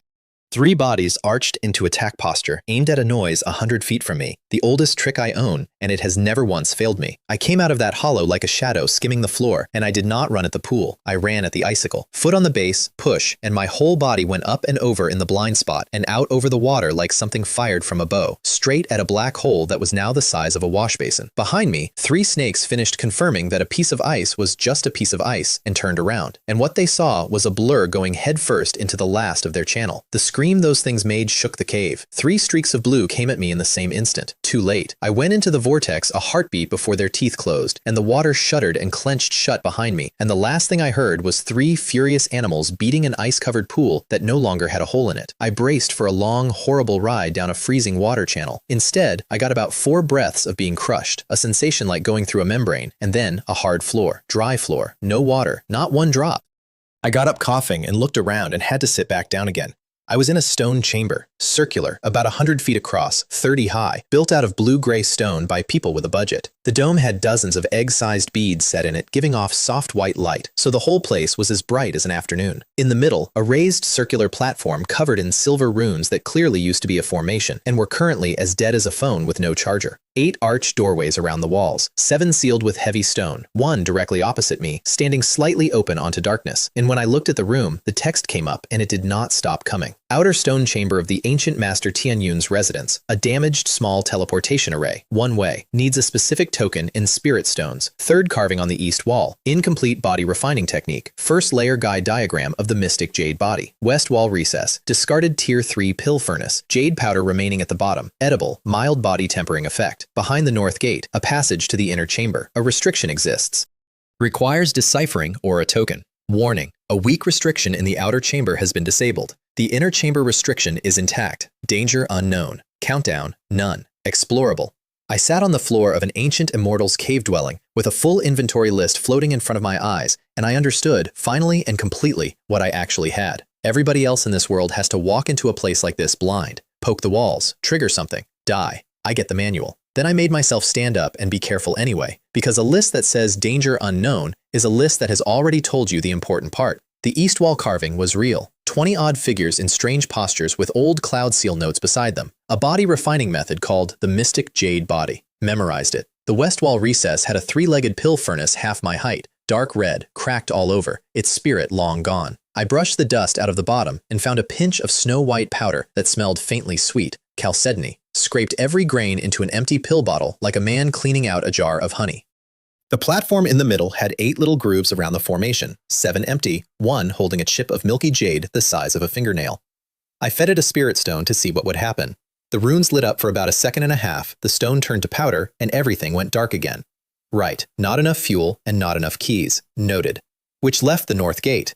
I walked down a sloping corridor about 60 meters long, lit by more of those little beads, and at the end of it was a stone door absolutely covered in pale blue runes that moved on their own, slow, like something breathing in its sleep. I touched it with the thinnest thread of awareness I could manage. The whole door lit up and shoved my mind back out, gently and completely, and a message was waiting there like a note left on a locked office. Those who come after. This is where I, Master Qingyun, passed away. To enter the inner chamber, you must possess a Qingyun token, or a pure water or ice attribute technique at Foundation Establishment or above, and activate the gate with your essence blood. Otherwise, those who trespass will suffer the backlash, and their souls will be annihilated. Let's see. Token. Don't have one. Pure ice technique. Got that one. Thanks, Wei Jianyu. At Foundation Establishment, I was at level 1.5. Essence blood on a door that promises soul annihilation. Absolutely not. So that was closed, and honestly, I was relieved. If an ancient cave had opened for me on day 1, I'd have assumed it was a trap, because it would have been. I was turning to go when I noticed the wall beside the door. There was a crack in it, hair thin, following the grain of the stone so exactly that you'd have to be looking for cracks to find it. And the ring on my left hand gave a small, definite tug, not at the door, at the crack. I crouched and touched the rock beside it, and the stone there was a little cooler and a little damper than its neighbors. So I took the black dagger out, cleaned, and yes, I am aware that I had been carrying around the knife that put a hole in me. And yes, it was an excellent knife. Put the very tip at the end of the crack, ran ice energy down the blade, hung the ring's sharpness on the point, and pushed. It went in. Not like cutting stone, like the stone had decided to be softer about it. I cut along the crack with a wrist so steady it surprised me, and lifted a slab of rock the size of my palm off the wall in one piece. Behind it was a hollow somebody had made on purpose. And in the hollow, one item, a token, entirely ice blue, not gold, not jade, 2 fingers wide, old-fashioned. One character on the front, mountains and mist on the back. The instant the air touched it, the runes on the inner chamber door rippled. Qingyun token, secondary, one-time use, ignores technique and cultivation requirements. Opens the inner chamber restriction once, for 3 breaths, destroyed after use. 3 breaths. I stood in that corridor holding a key to a dead immortal's meditation room, and I could feel my own pulse in my fingertips. 3 breaths inside a room where somebody, at least at Foundation Establishment, chose to die. With a first-level cultivation, 1 incomplete technique, 3 sword moves I'd learned off a wall, and no combat experience except stabbing a rock. That's not courage. That's the thing people do right before they become a jade slip warning. I put it in the ring space, and I said out loud, to nobody, not yet. And then I did something that surprises people about me, which is that I stayed. I picked a corner behind the giant cracked pill furnace, which was secluded and gave me cover, and I turned that room into an office. The routine went like this. Mornings, if there were mornings, there weren't. The light beads never changed, and I lost track of days almost immediately. Spiritual cultivation. Ice soul sword art with a spirit stone in my palm. The energy down here was thicker and cleaner than the river, and much cleaner than the sect, and it was ice-friendly. I ate 2 more unripe orchid fruits to purify it. Second, body refining. Mystic jade body, with the chalcedony powder to help. That's just work. There's no clever way to do it. You hold painful, stupid positions, and your muscles tear and your blood pounds, and you do it again. Like a gym membership you can't cancel because you're underground. Third, combat. The 3 wall moves. No sword, so fingers. Trying to hang ice energy on the intent to make something that looked like real sword chi. Fourth, rest, watch, keep the concealment art running even in an empty room, because empty rooms are a habit that gets people killed.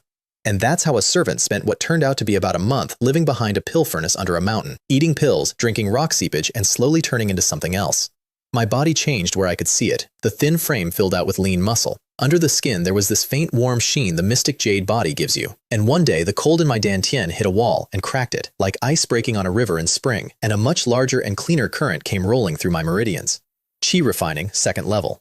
I didn't celebrate. I kept going until the first layer of the mystic jade body was solid, at which point ordinary blades stopped being an automatic problem, and until I could flick a finger and put an inch-long blade of cold air across the room to leave a white scar on the far wall.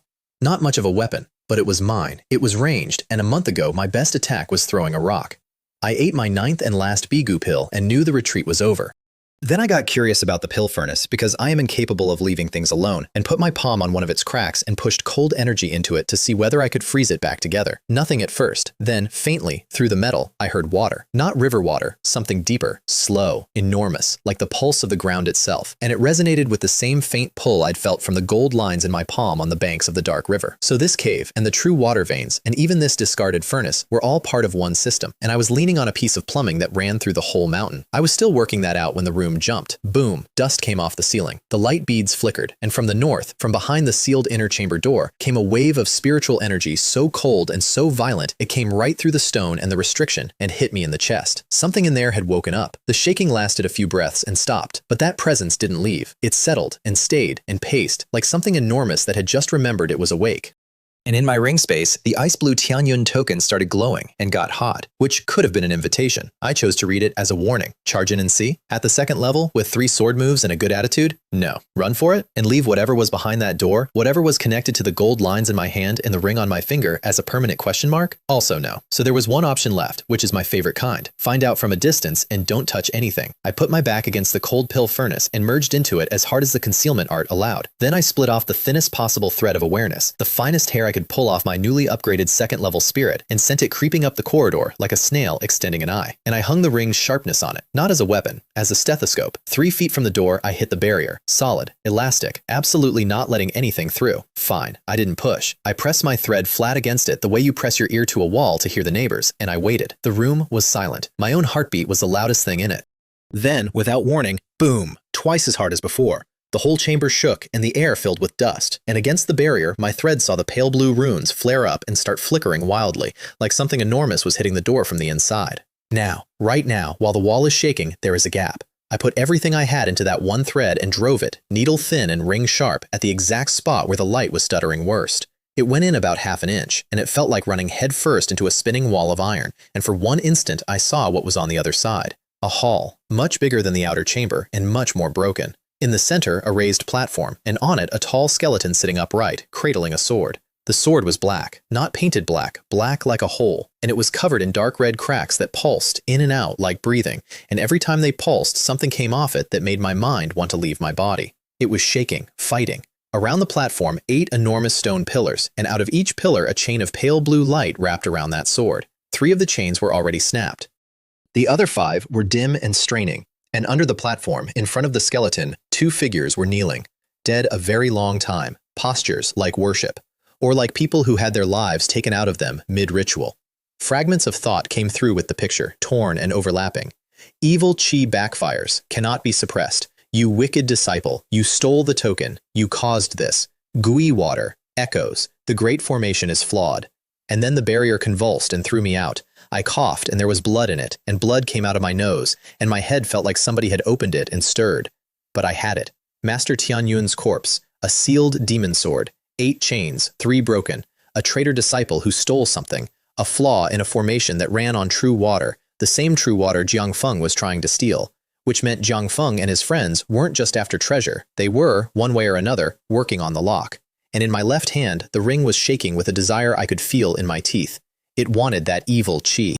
It needed metal evil chi to grow, and there was a mountain of it behind that door, and it was so far above the ring's weight class that letting it eat would be like feeding a house cat a lion. I wiped my face, and I did the thing I would spend the next month regretting and the rest of my life being glad about. I decided to help. Not go in, not fight, just nudge. Because a snowfield that's about to slide doesn't need a push. It needs a feather to land in the right place. So I hunted for the right place. I stopped looking at the door and started looking at the room, because an old immortal builds his cave like an engineer, and the outer chamber had to be plumbed into the inner one somehow. I checked the teleport platform. The ring ignored it, then twitched at some little channel-shaped grooves at the platform's edge. I put ice energy in my eyes and the ring's sharpness behind them, and looked at the wall carvings, and a portion of those pretty pictures of cloud seas and immortals stopped being pictures and turned into a 3-dimensional diagram of energy flow, all of it running toward the platform and the north door. Auxiliary gathering point here, monitoring node there.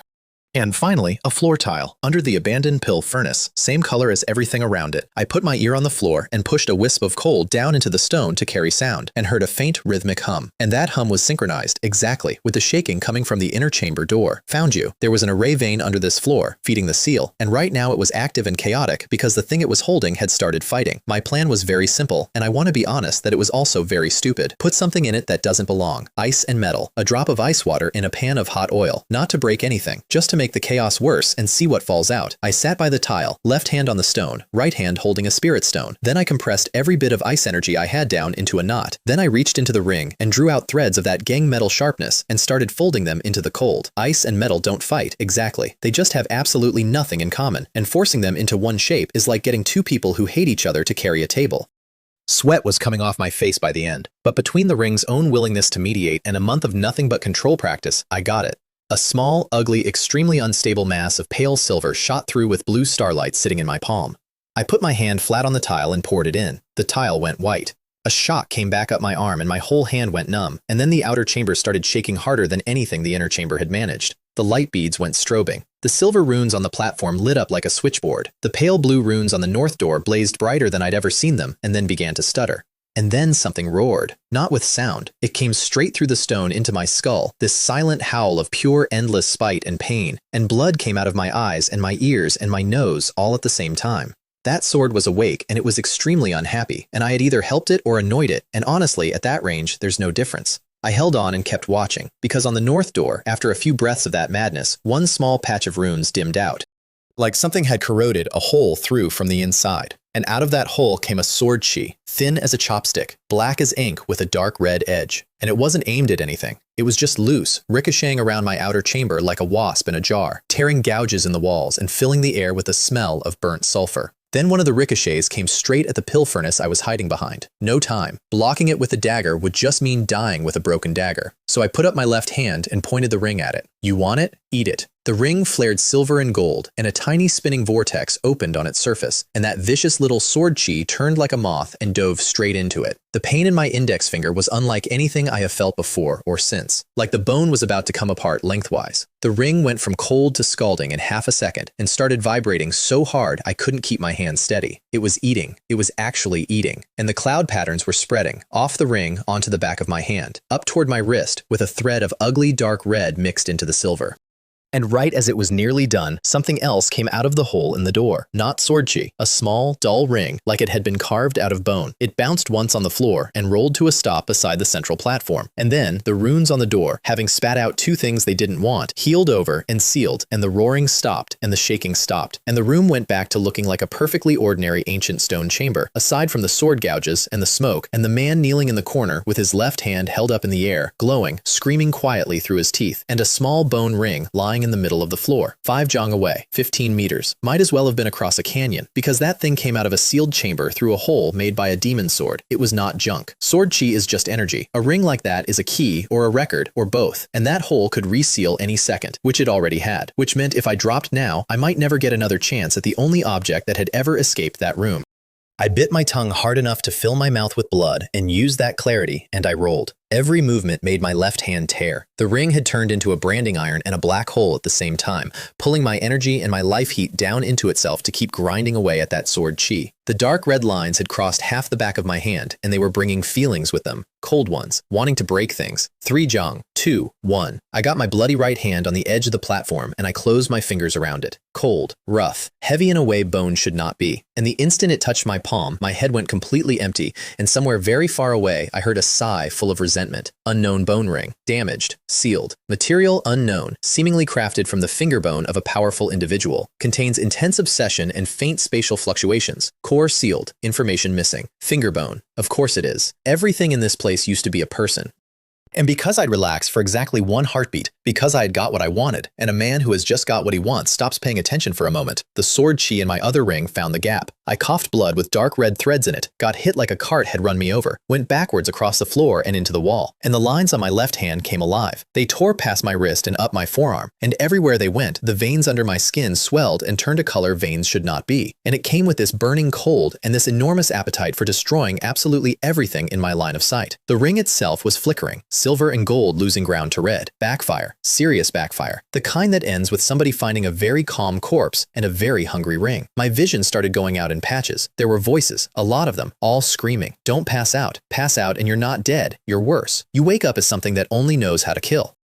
I forced myself upright and cross-legged, pressed the cold bone ring to my forehead with my right hand because the coldness helped, and held my left arm out and ran the Ice Soul sword art as hard as a second-level cultivator can run anything. Ice energy hit that evil chi and got eaten instantly. Second-level ice against Foundation Establishment evil is a man throwing a bucket of water at a burning house. Colder, I thought, going down. It needs colder, purer, mystic yin true water. There isn't any. There's no true water in this ice eye. The ice eye. 3 snakes and a pool of the coldest thing on this continent, 1 corridor and 1 slide away. That thought was a rope and I grabbed it. I dug my ruined left hand into my clothes, pulled out the last of the ice soul orchids, and ate them. Fruit, stem, leaves, everything, chewing like an animal. The cold exploded through me and slowed the spread by maybe a third. Then I got up, with an arm that was mostly dark red and shaking on its own, and I staggered down the north corridor and into the tunnel and threw myself down the slope. And I did not stop, and I went head first into the mysterious yin ice eye. Deep blue closed over me, and the cold went into every pore and every meridian and into the marrow and, I would swear to this, into my soul. And the thing rampaging in my arm got a bucket of ice water in the face and, for the first time, faltered. "There it is," I said, underwater, to nobody. I threw everything into the technique and pulled the pure cold in and drove it into my own left arm like 1,000 needles. And I put my whole hand down into the deepest part of the pool, ice against evil, inside my body, for a very long time. On the shore, 3 ice snakes put their heads out from under the ice and looked at the thing thrashing in their pool, half of it dark red and stinking of something they hated, half of it frozen solid and smelling exactly like home, and could not work out what it was, and decided, for now, not to touch it. I have never been so glad to be confusing. Ice held the line, but it couldn't win. That evil chi was too high a grade and far too stubborn, and my body was being run through a forge and an ice house at the same time, and had opinions about it. I needed something better, or something colder. And I was holding a bone ring in my right hand that had been sitting on the other side of the same seal. So I put it in the water. The instant that ring went under, the ice eye woke up. The mirror-flat pool started turning. A small whirlpool formed around my right hand, and the pure cold in that water began to gather toward the bone ring in visible threads, and the ring itself started to glow a deep blue that was the same family as the pool, but about 10 generations older. And the ancient ring on my left hand noticed, and started grinding through the evil chi faster.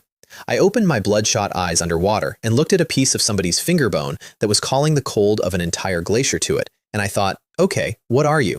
2 rings. One from a dead deacon, currently eating something that was killing me. One from an ancient inner chamber, currently commanding a pool. Both mysteries. Both, right at that moment, the only things keeping me alive. Trying to figure out the bone ring properly would take days I didn't have. Trying to finish refining the evil chi would take an arm I was about to lose. So I put them together. Not because it was smart, because they came from the same house and they hated each other, and sometimes when you can't solve 2 problems, you introduce them. I drew the bone ring up out of the whirlpool with a hand I could barely feel and brought it toward my left. They didn't even have to touch. The blue light off the bone ring went sharp and bright like it had been insulted. The red on the ancient ring swelled and twisted like a snake standing up. The temperature between my 2 hands dropped so hard the pool started growing ice crystals on the surface around me. On the shore, 3 ice snakes shrank back under their own ice, which is not something I ever expected to see an ice snake do. I brought them together anyway, and the sound was less a sound than a thing that happened to my spine. The shockwave that came off the contact point wasn't force, it was 2 ideas colliding. Ice and evil, extreme cold and pure tyranny, eating each other and annihilating each other, and, underneath that, trying very hard to fit. I got the worst of it. Half of me froze into a cave with my thoughts stopped mid-sentence. The other half went into a fire.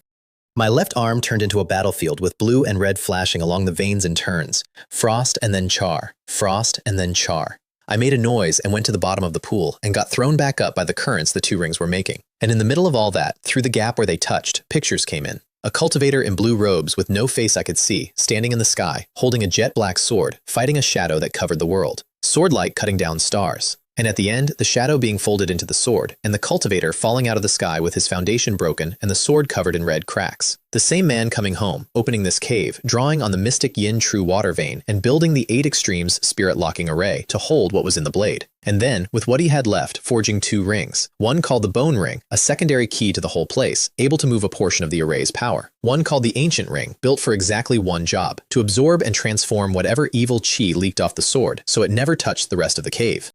Years later, the same man dying on that platform, holding the sword, giving his own life as the final seal. Keeping the bone ring with him, giving the ancient ring to his most trusted disciple, and telling him to guard the place and find a way to purify the blade. And then, a figure in black, face blurred, coming into the inner chamber while that disciple was away, stealing the bone ring's master key, trying to break the array and let the sword out and take the shadow's power, or make a deal with it. The disciple coming back, a fight, the disciple escaping into the river, ruined, leaving a jade slip warning behind him. I stopped in the water. Han Jian. That was Han Jian. The man whose bones I looted, whose ring was on my finger, whose warning I'd read in his own blood. He'd been Master Tianyun's most trusted disciple, and he died in a hole in the ground because somebody stole a key. And the ancient ring wasn't hungry because it was greedy. It had been made hungry. That was its entire purpose. And the bone ring, damaged as it was still the second key to the house, which is why it instinctively grabbed the ice eye. It was doing its job. It was trying to keep the other one from going out of control. Two sides of one coin. So stop fighting them. Be the wire between them. I quit resisting. I ran the Ice Soul sword art and guided the Ice Eye's cold and the Bone Ring's blue light into the ancient ring. Not to attack it, to wrap it, to soak into those red patterns. And at the same time, I let a little of the pressure off the ancient ring and steered the evil chi it had already tamed back the other way, into the bone ring. A loop. The ancient ring eats and converts. The overflow gets purified by the true water cold the bone ring is pulling. The purified energy feeds back into the ancient ring and helps it grind the core. It took forever and it was awful, and it worked. The red lines on my arm stopped spreading, then started shrinking, an inch at a time, retreating back down toward my wrist. The ancient ring settled, the red faded out of it, and silver-white took the room back, but deeper now, more restrained, with a faint ice blue edging around the clouds. The bone ring's light stopped being a threat and turned warm and patient, and its connection to the ice eye got so comfortable that it had basically become part of the local plumbing. And me, holding the middle of it, took the worst of everything and got paid for it. My body got pushed past what the mystic jade body could handle and rebuilt itself stronger out of the wreckage. My meridians got widened by force, and my understanding of both ice and that particular flavor of evil went somewhere I could not have studied my way to in 10 years. I came up to the surface and sat cross-legged in freezing water with an arm that had gone pale pink instead of black, and the two rings a foot apart, humming at each other, spinning a little vortex of blue and silver between them. Chi refining, second level, peak, one step off the third. Two interlocking artifacts with terrifying potential, and a complete answer to who Jiang Feng was working for and what he was actually doing. Not bad for a man who had been sincerely dying about 40 minutes earlier. Then, because I never learn, I decided to try refining the bone ring properly while I still had a good cycle running. I sat on a slab of black ice on the shore, and the 3 ice snakes had gone somewhere else entirely, which I chose not to think about. The ring was cold and plain, and on the inside, when you looked hard, there were engravings so fine they were basically rumors. I poured pure ice energy into it. Nothing. Absolutely nothing. Like pouring water into the sea. I tried touching it with my awareness instead. It shivered, and that lonely, unwilling sigh came again, clearer than before, and behind it a very definite feeling of, you are not the person I am waiting for. Same origin, I thought. It needs power of the same origin. So I stopped pushing my own energy and started using the loop. I took the pure ice eye cold the bone ring itself was drawing in, and turned it around and poured that back into the ring. Soaking it, warming it up with its own bathwater. An hour, then another. My stones ran out one after another, and right as I was about to quit, those hair-fine engravings on the inside of the ring lit up with tiny points of ice blue light. They drifted and connected and settled into a broken rune mark, and I recognized the shape immediately because it was a smaller cousin of the runes on the inner chamber door, and information came through. Bone ring, secondary key, damage level, 70%, available permissions, weak, basic lighting control of the outer stone chamber, on, off, adjust, sense the restriction status of the outer chamber, which is disabled anyway, thanks. Weakly detect the mystic yin true water, main flow, branches, and abnormalities. Weakly resonate with the master key, which is lost or damaged, or with any higher order restriction of the same origin, such as the inner chamber door. Storage space, about 1 foot. Warning, insufficient privileges, cannot directly influence the inner chamber's core restriction or suppression array. Forcing it will destroy the key and trigger backlash. Note, continuous nourishment with ice or water attribute energy will slowly repair damage and increase authority. Repair requires an extremely long time and a large quantity of similar energy. I read that list twice and started grinning like an idiot in an ice cave. The lights I did not care about. Cute. The third one, though, sense the true water's flow and abnormalities. Jiang Feng and his friends were after the true water, which meant they had to tamper with the veins, which meant that from now on, whenever they touched it, I would know. And the fourth one, resonance with the inner chamber door. I tested them all immediately, obviously. The dome lights in the outer chamber flickered up a shade and back when I asked them to, which is the most useless superpower ever granted to a man, and I enjoyed it enormously. Then I turned my attention to the water, and a blurry three-dimensional map opened up in my head. The ice eye at the center, one thick branch meandering off toward the main pool in the deep, one thin vein going out toward other parts of the river system. And in that thick branch right now, there was a discordant note, something cold and obscure moving through it in the wrong direction, like a drop of ink going into clean water. Somebody was tampering with the main vein of the true water, already, right now. They moved fast, faster than I'd assumed. Last, I laid a thread of awareness through the bone ring and touched the inner chamber door.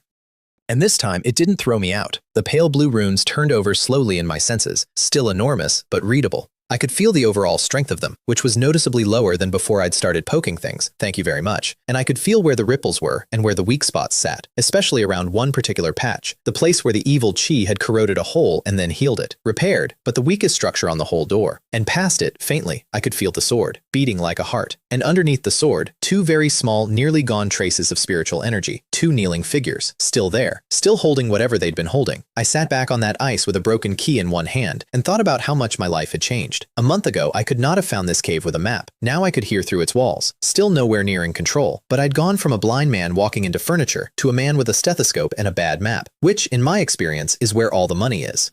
Which brings me to the two kneeling skeletons and the fact that I could now feel exactly where the door was finished. They had things on them. One had a dull jade pendant between its finger bones. The other had a small gray leather pouch on its hip. And I had a bone ring that could find the seams in a wall built by a man who ate demons for a living. So I went fishing. I mean that literally. I sat on the shore of the ice eye, ate my last bigu pill, held a spirit stone, and built a fishing rig. The line, my own purest ice energy, mixed with a trace of ice eye cold pulled through the bone ring, with a hair of my awareness woven through it. Strong enough to get through a gap, cold enough to smell like the restriction's own ice so it wouldn't get rejected, fine enough to steer. The hook, the black dagger, washed and rewashed in ice energy until every trace of Longwu's ownership had been scrubbed off it, then frosted over so it read as a piece of the local weather. I want to be clear that I was, at this point, a second-level cultivator trying to shoplift from inside a sealed room belonging to a man who had personally sealed a demon. This is not a thing sensible people attempt.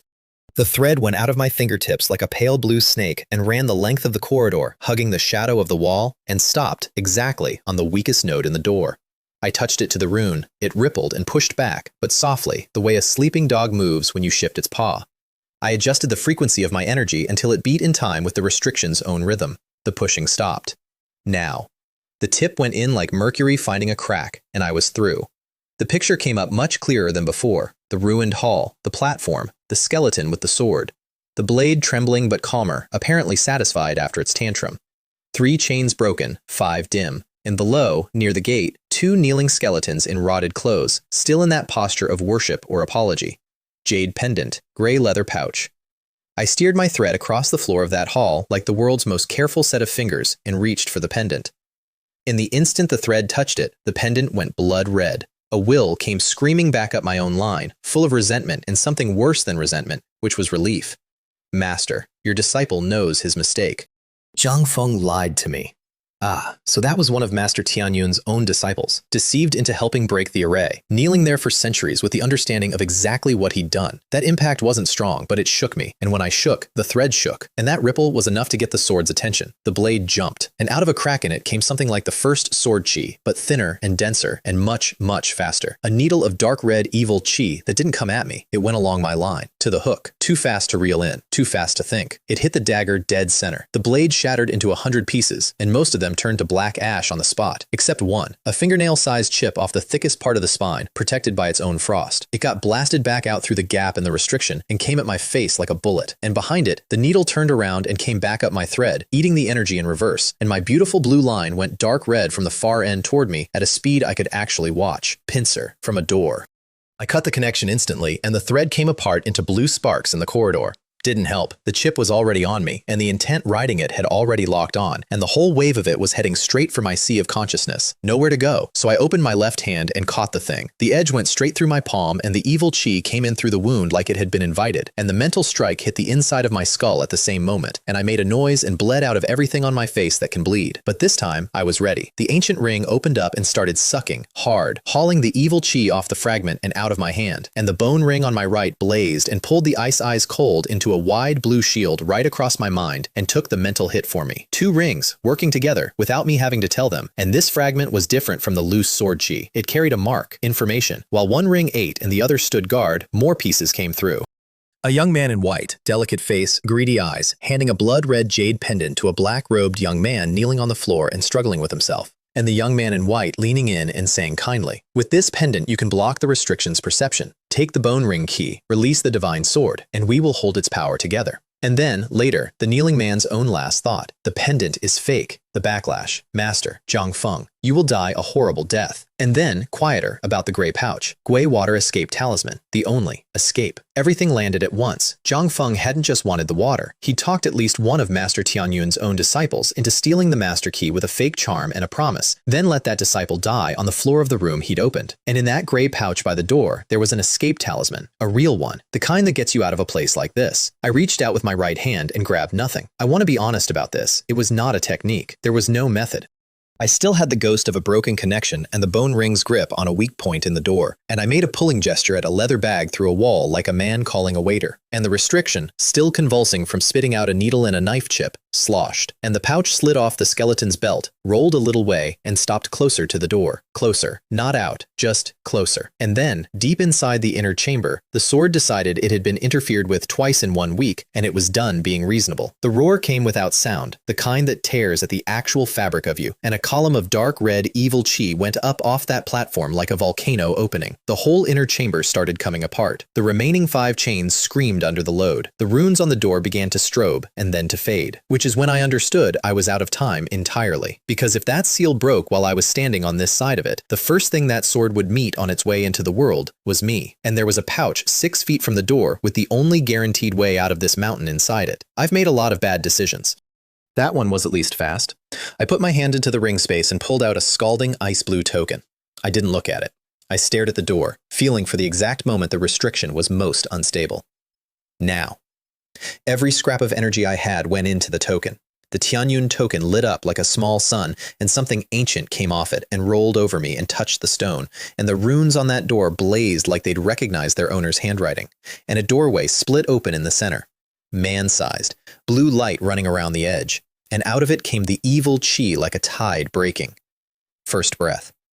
I went through it like something fired from a bow, mystic jade body at maximum, pulling on the half-healed evil chi in my own left arm to squeeze out extra speed. The instant I was inside, the world tried to erase me. Cold and pressure and that silent screaming all at once. My second-level protective aura came apart like wet paper. My skin opened in 100 small places, and the blood either froze or boiled before it finished leaving me. I didn't care. I could see the pouch. Second breath. I stamped down on shaking ground and threw myself at it, and on the platform the black sword felt an ant walk in and turned a river of dark red at me, and the air twisted, and the floor plowed open behind it. My fingers closed on cold gray leather half a heartbeat before it arrived. Heavy. It was heavy. Third breath. And the doorway started shrinking. The torrent was behind me. The exit was in front of me. There was not enough of me to get both. So I didn't try. I turned and threw the pouch at the closing gap with everything I had left, and used the recoil and a scrap of ice attribute footing to fling myself sideways. The pouch went through the slot like a gray bird and out into the corridor, and I did not. The torrent went past me, and I only caught the edge of it, and the edge of it hit like being run over by a temple. I went through the air spitting blood and hit a half-collapsed pillar at the far end of the hall, and my vision went out. My back was charred through the clothes and into the meat. Ribs were broken in numbers I couldn't count. Something inside had moved, and in front of me the portal shut and vanished, and the pale blue runes came back on, cracked all over. I was inside, and the door was closed, and the pouch with the escape talisman was on the other side of it. On the platform, the sword shrieked because its swing had missed, and more chains broke, and I could not move a finger. Am I dying here? I thought quite calmly. No, not yet. I got my awareness into my right hand and found that when I grabbed that pouch, I had torn a small scrap of leather off the ripped corner and never let go of it. Gi Water Escape Talisman. Fragment. Guidance. With this fragment, you can sense the complete talisman's location within 3 Jang. Requires water attribute energy to activate. The bag was outside, the talisman was inside the bag, and I was holding the compass. Which meant hope existed, in the same way that a bank vault exists. Climb to the platform? Bones broken, organs displaced. I'd come apart before I made 10 meters. Refine the evil chi in the air for strength? That's how you explode. So there was one option left, and it was the least heroic thing I have ever done, and it saved my life. I became scenery. I put the last of my energy into 3 things at once. 1. I dumped every scrap of ice energy I had out of my body instead of holding it, blasting it out through the wounds and the mouth and the nose, freezing the blood where it stood, sealing my own churning organs, and coating myself in a thick shell of frost and blood until I was a statue. 2. I opened the smallest possible circuit between the 2 rings, not to fight anything, just an ember. The ancient ring pulled the metal sharpness out of the raging evil qi in the room and turned it into a trickle of clean life force aimed at my heart. The bone ring kept the ice shell hard and kept the worst of the corrosion off me, an oil lamp in a storm. 3. I pushed the qi concealment art past hiding my energy and into hiding the fact that I was alive. Heartbeat down, blood down, thought down, until the room's honest opinion of me was rubble. And the last thing I heard before the dark took me was the sound of the final 2 chains snapping and a sword crying out as it came loose. Then nothing. I don't know how long. It could have been an afternoon. It could have been 100 years. There is no clock in that place, and I wasn't running one. Somewhere in there, I was floating in an ocean of evil qi with a warm point in my chest and a shell of ice on my skin. No ability to see, but a strange, distant ability to feel. I felt the sword come out. I felt it go around that hall like a beast let off a chain, tearing the walls, dropping most of the 8 pillars, filling the place with cuts. I felt it hit the door restriction over and over, and I felt the door hold, barely, stubbornly, always by exactly the smallest possible margin. I felt its attention sweep over my frozen corpse a dozen times and decide, every single time, that a dead ant was not worth the trouble. Under all of it, my bones knit on a trickle of Jeng metal life force. My organs stayed where they were because they were frozen in place. My energy came back in tiny amounts, off a ring that was very slowly eating the room. Eventually, the sword got bored of failing. It settled into the middle of the hall, tip touching the floor, turning slowly, drinking in the evil qi and the yin from the water veins, and healing its own red cracks. And a truce formed in the way a truce forms between a lion and a rock. And in the dark, while all that was going on, images kept going past me. The courtyard, Tubby Jay's boot, the night with the crooked tree, the sword boy screaming, Long Wu's hand on the rock, the ice cave, the orchids, and a thought underneath all of it, saying the same thing over and over, like a man stacking bricks. I am not done. There are people to kill. There is a debt to collect. There are things I still don't know. Then, at some unmeasurable moment, the shell on my skin made a small sound, not breaking, melting, from the inside out. I opened my eyes. Same ruined hall, now decorated in sword cuts and a pink haze. The black sword hanging in the middle of it, asleep or close to it, cracks noticeably healed, aura restrained, and about 4 times worse for being restrained. The gate runes still there, dim, cracked, standing, and me. I moved a finger. It hurt in the way an old injury hurts, not the way a fatal one does. Bones set, organs home. And my cultivation, somewhere in all that freezing and grinding and lying still, tempered by an ocean of evil qi and fed by 2 rings running a circuit through my chest, I had broken through. Qi refining, 3rd level. The red marks on my left arm had faded by most of the way, and what was left had stopped being an infection and started being part of me. I had been buried in a demon's living room and come out stronger. The Immortal World's continuing education program is horrific and extremely effective. Still trapped though, still in a room with a sword that had killed at least 1 god-tier cultivator, with a door that couldn't be opened from this side, and a way out sitting in a leather bag on the wrong side of it. Except for one thing. On the edge of the platform where Master Qingyun sat, there was a small black hole, fist-sized. The shaking and the evil qi had exposed it, and the bone ring on my right hand was pulling at it. A man who builds a secondary key and a suppression array and then chooses to die on the seat does not do that without leaving himself a back door, or leaving one for whoever came next.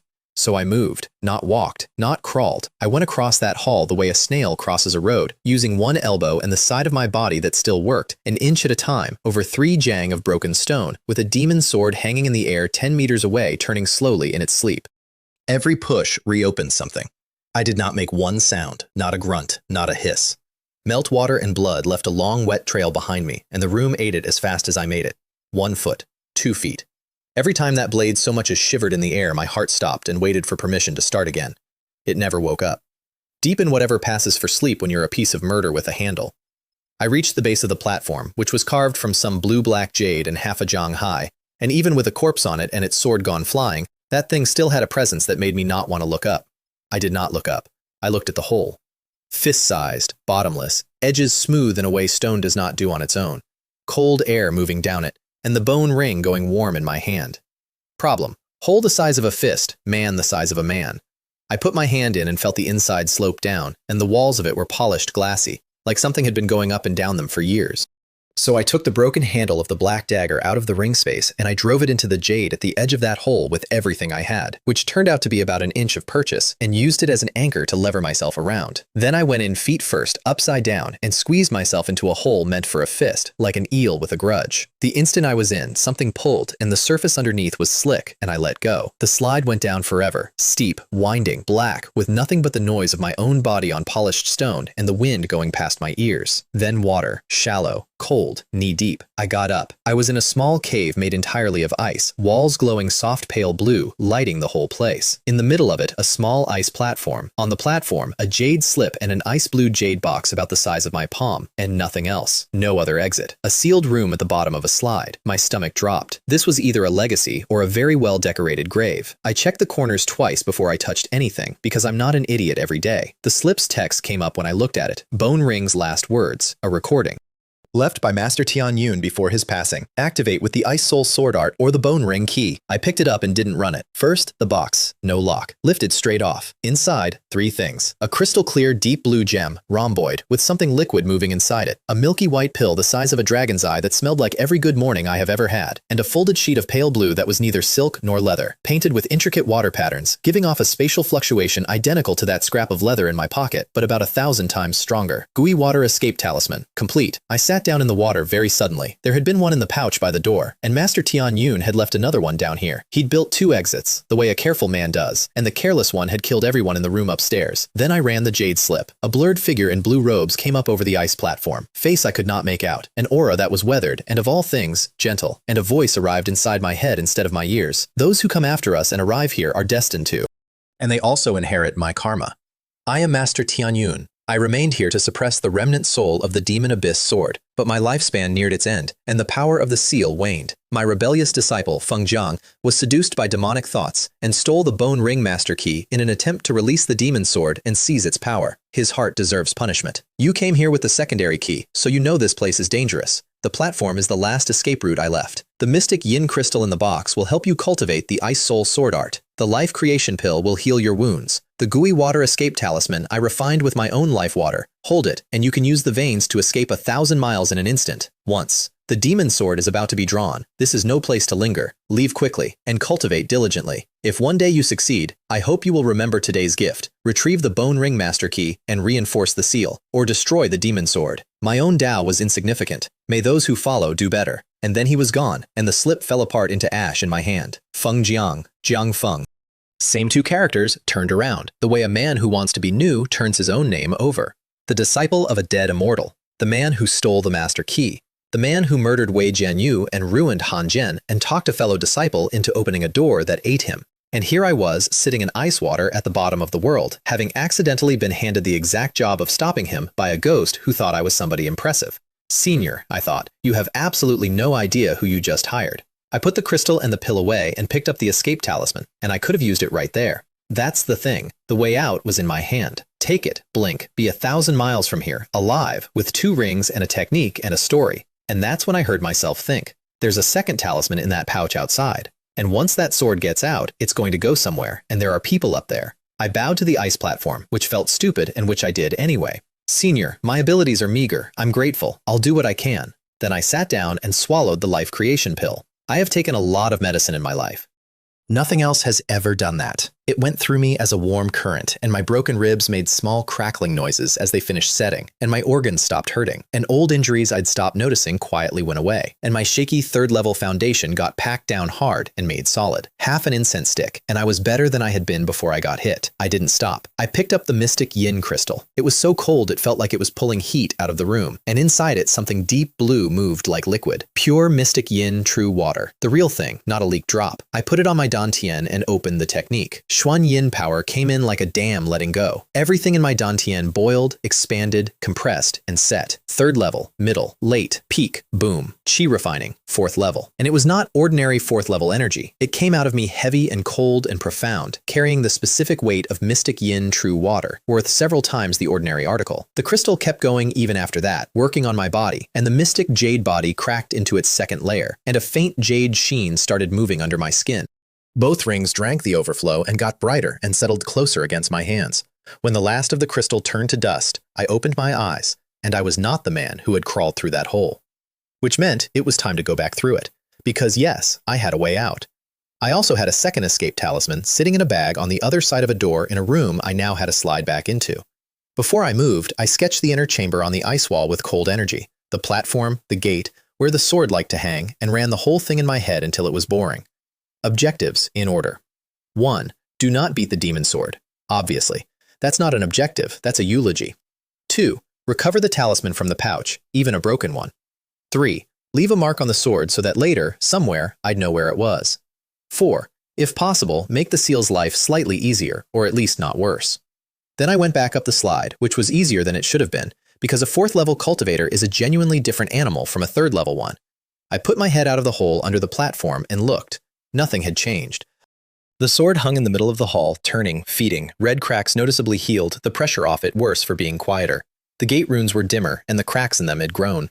The pouch lay where it had stopped. Time was very much running out for that door. I came out of the hole like the world's most patient hunter, with the concealment art and a thin skin of ice armor doubling me over, and landed without a sound. And then, instead of going for the pouch, I crouched in the platform's shadow and raised my left hand. Because Objective 3 was the smart one. I drew on the evil chi the ancient ring had already tamed, the polite, house-trained portion, and spun off a thread of it finer than a hair.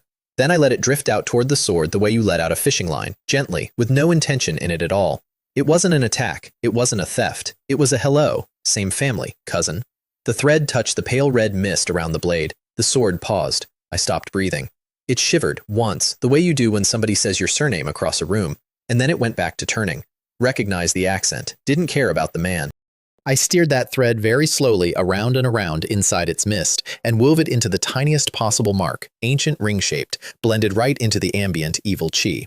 It was a fragile thing. The sword's own aura would scrub it off eventually, but while it lasted, my ring would be able to feel that blade from a distance. I pulled the thread back, and there was sweat freezing on my face. That was, functionally, negotiating with a tiger for its skin, and the tiger let me because it thought I was a fly with an interesting hum. Step 1, done. Step 2, the pouch. 3 jong. Along the wall, in the shadows, fast and light. And just as my fingers came into reach of it, 2 green flames lit up in the empty eye sockets of the kneeling skeleton beside it. And it moved. It got its arm up and grabbed for my wrist, and it was fast, and it carried the leftover pressure of a Foundation establishment cultivator, plus whatever the sword's evil chi had turned it into over the centuries. I had a full second of pure disbelief. The bones are a problem now. Dodge? Its arm was between me and the pouch. Take the hit? A chi-refining 4th level does not simply take a Foundation establishment grip, even a dead one, and any noise at all was going to get the attention of the thing in the middle of the room. So I did the only thing I ever do. I sent the bag somewhere else. My right foot came around and clipped the edge of that pouch a hair before the skeleton's fingers closed. Not a kick, a spin, sideways with just enough on it. The pouch went up in a lovely arc, right out over the center of the hall, directly beneath a slowly rotating demon sword. The skeletal hand closed on nothing. The green fire in its socket surged, and it forgot about me completely, because whatever obsession was driving it had exactly one job, and its job was flying away. It went after that pouch at a speed a skeleton should not be able to produce, and I went backwards like a startled rabbit, killed the light on my ring, and folded into the wall shadow. The pouch tumbled. The escape talisman inside slid half out of it, pale blue and spatial and rude. The skeleton reached, and the demon abyss sword, which had been asleep through all of this, felt a foreign object with a spatial signature coming at it from below and objected. There was no roar. There was a sound like a hot iron going into water. A single blade of dark red came off it like a crescent moon cut out of hell, silent, faster than the idea of moving, and it went through the flying pouch and the incoming skeleton in the same instant. A Foundation establishment cultivator's bones, hardened by centuries in a bath of evil chi, went through that sword chi like paper, sliced in half and turned to dust before the halves separated. The 2 green flames managed one silent wail and went out. The talisman got caught by the edge of the wave. Its light stuttered and dimmed, and a crack opened across it. And then, the wind off the strike blew it clean across the hall, where it stuck to the back of a broken pillar. The sword made a soft chime that sounded satisfied and mildly disgusted, turned back around, and went on feeding. Like a man swatting a fly on his own porch. I lay in that shadow with my heart trying to leave through my ribs, because if I hadn't moved the bag, that would have been me, exactly that, dust before the halves separated. I counted 100 breaths before I lifted my head. The talisman was on the far pillar, cracked, dim, and intact.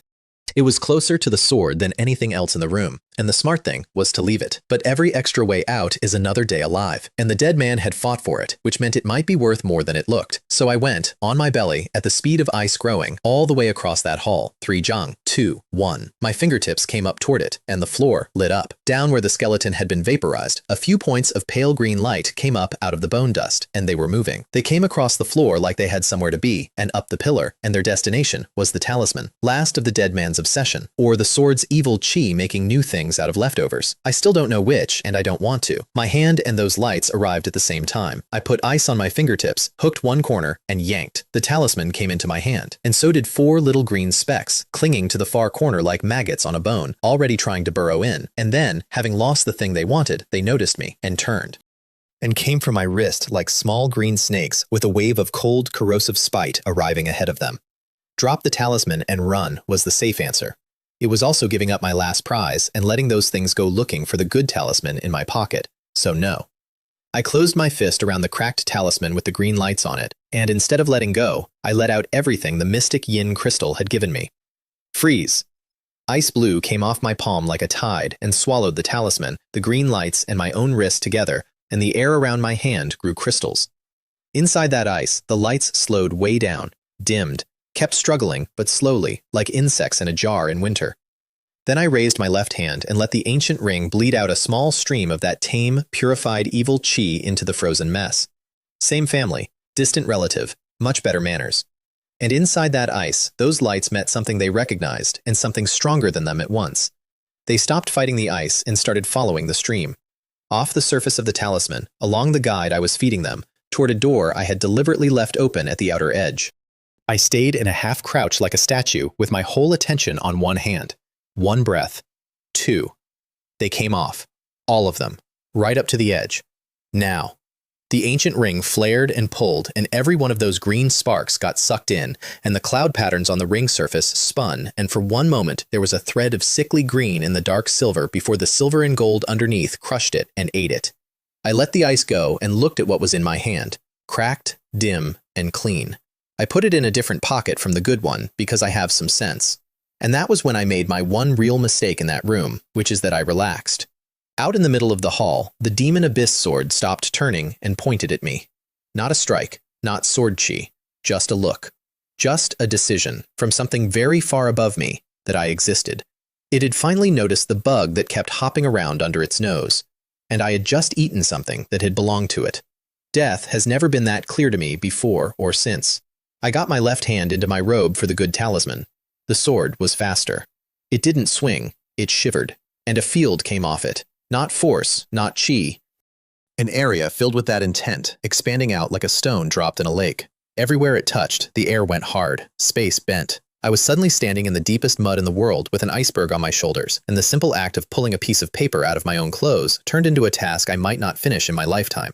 And the sword tip came up, slowly, aimed. The next one wasn't going to be a warning. Chi refining 4th level, looking up at something at golden core or better. Ant, dragon, you know the shape of it. My energy was pinned, my body was pinned, my thoughts were getting slow. And I want to tell you exactly what saved me, because it wasn't me. The ancient ring, feeling its master about to die, and feeling something of its own bloodline sitting there enormous and hostile, started shaking and lit up with everything it had. And it did something no piece of jewelry should do. It growled back. It was a pathetic sound, a cub in a cave at a bear, and it was absolutely a growl. And the bone ring on my right hand blazed and reached out through the last connection between the inner chamber and the true water veins and pulled a shield of ice blue up around me. The two of them together made a domain. Less than 3 feet across, wildly unstable, silver evil chi and blue ice light braided together, with the sword's dark red field crushing in on all sides of it and hissing where they met. It was going to shatter. Any second. Absolutely any second. But for one heartbeat, the weight came off my arms, and I got the talisman out. I dumped every last bit of the Ice Soul sword art into it without a thought for what was left over. The talisman went off like a flare. Space fluctuation went out in every direction and resonated with the true water in the mountain, and pale blue light came up over me and the room began to bend and blur. The gooey water flows through the dark, 1,000 miles in an instant. Go. And the sword lost its temper. Because this ant had stolen from it, and now, in front of it, in its own house, the ant was trying to leave by a door. The roar tore through my skull. The sword moved. Not a shudder, not a field. A real strike, with a piece of its actual origin in it, a finger-thin blade of dark red light with 1,000 things screaming inside it, cutting through space itself, ignoring my little domain entirely, arriving faster than the teleport could take me. I watched it grow in my own eyes. And then, something in my shirt lit up. The ashes of Master Tianyun's jade slip, the dust of the crystal I'd burned, the cracked talisman with my blood and my ice on it, all of it, stirred by the spatial fluctuation and the sword's fury, and, I like to think, by an old man's leftover stubbornness. A thin skin of milky white light came up off my chest. It could not stop that strike. Nothing in that room could have stopped that strike, but it moved it by an inch. The blade went across my left shoulder instead of through my forehead. It felt like being branded by a bar of iron pulled out of a star, down to the bone, black around the edges, and dark red evil chi immediately started trying to walk down into the marrow. The pain nearly took me out, and the talisman finished at exactly the same moment. I vanished off the floor of that hall, and behind me, the demon abyss sword screamed at an empty room, and the only thing I left it was a puddle of my blood full of ice crystals and dark red. Going through space is a genuinely stupid experience. I do not recommend it while dying. I lost consciousness somewhere in the middle of it, and the next thing that happened was cold, wet mud in my face, rain, rotting leaves, a mountain stream, dark green forest I did not recognize, and, far off, the sounds of beasts and the unmistakable noise of cultivators killing each other. I got my eyes open. Gray sky, drizzle. I got myself up on one arm and immediately regretted every choice I've ever made, because the wound on my left shoulder had a passenger in it. That dark red evil chi was moving in there, alive, chewing outward, and, more importantly, inward, in the general direction of my heart. The ancient ring was eating it as fast as it could and losing. The complete escape talisman was gone, used up, ash, nothing. The cracked one in my other pocket had gone almost completely dark.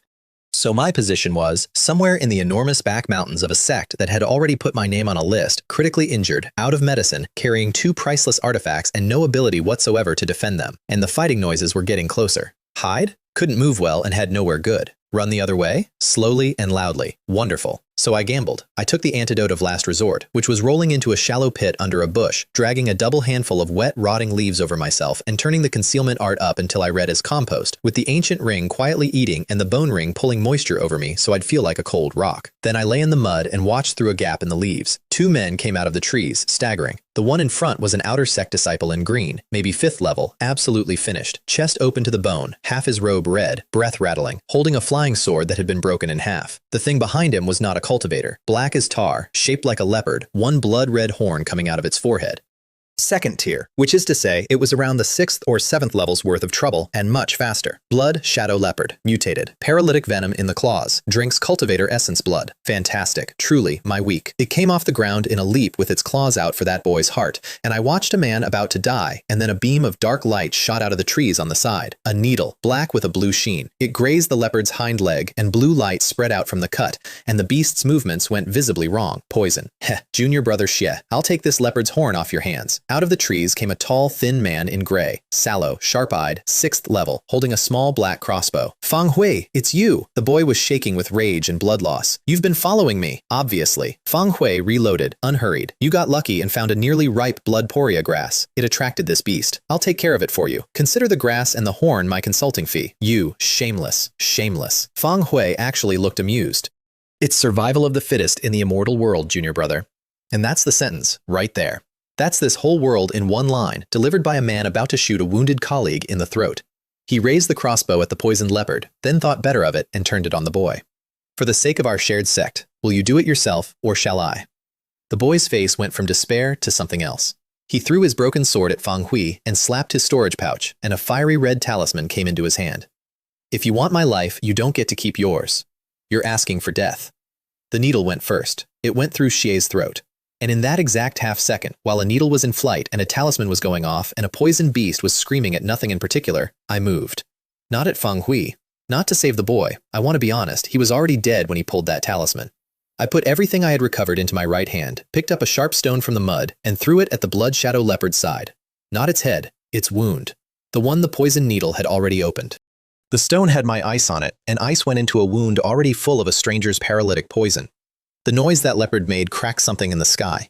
Whatever it had left of its mind went out, and it did not know where the stone came from, because the moment I threw it, I was already folded back into the leaves, reading as a wet rock.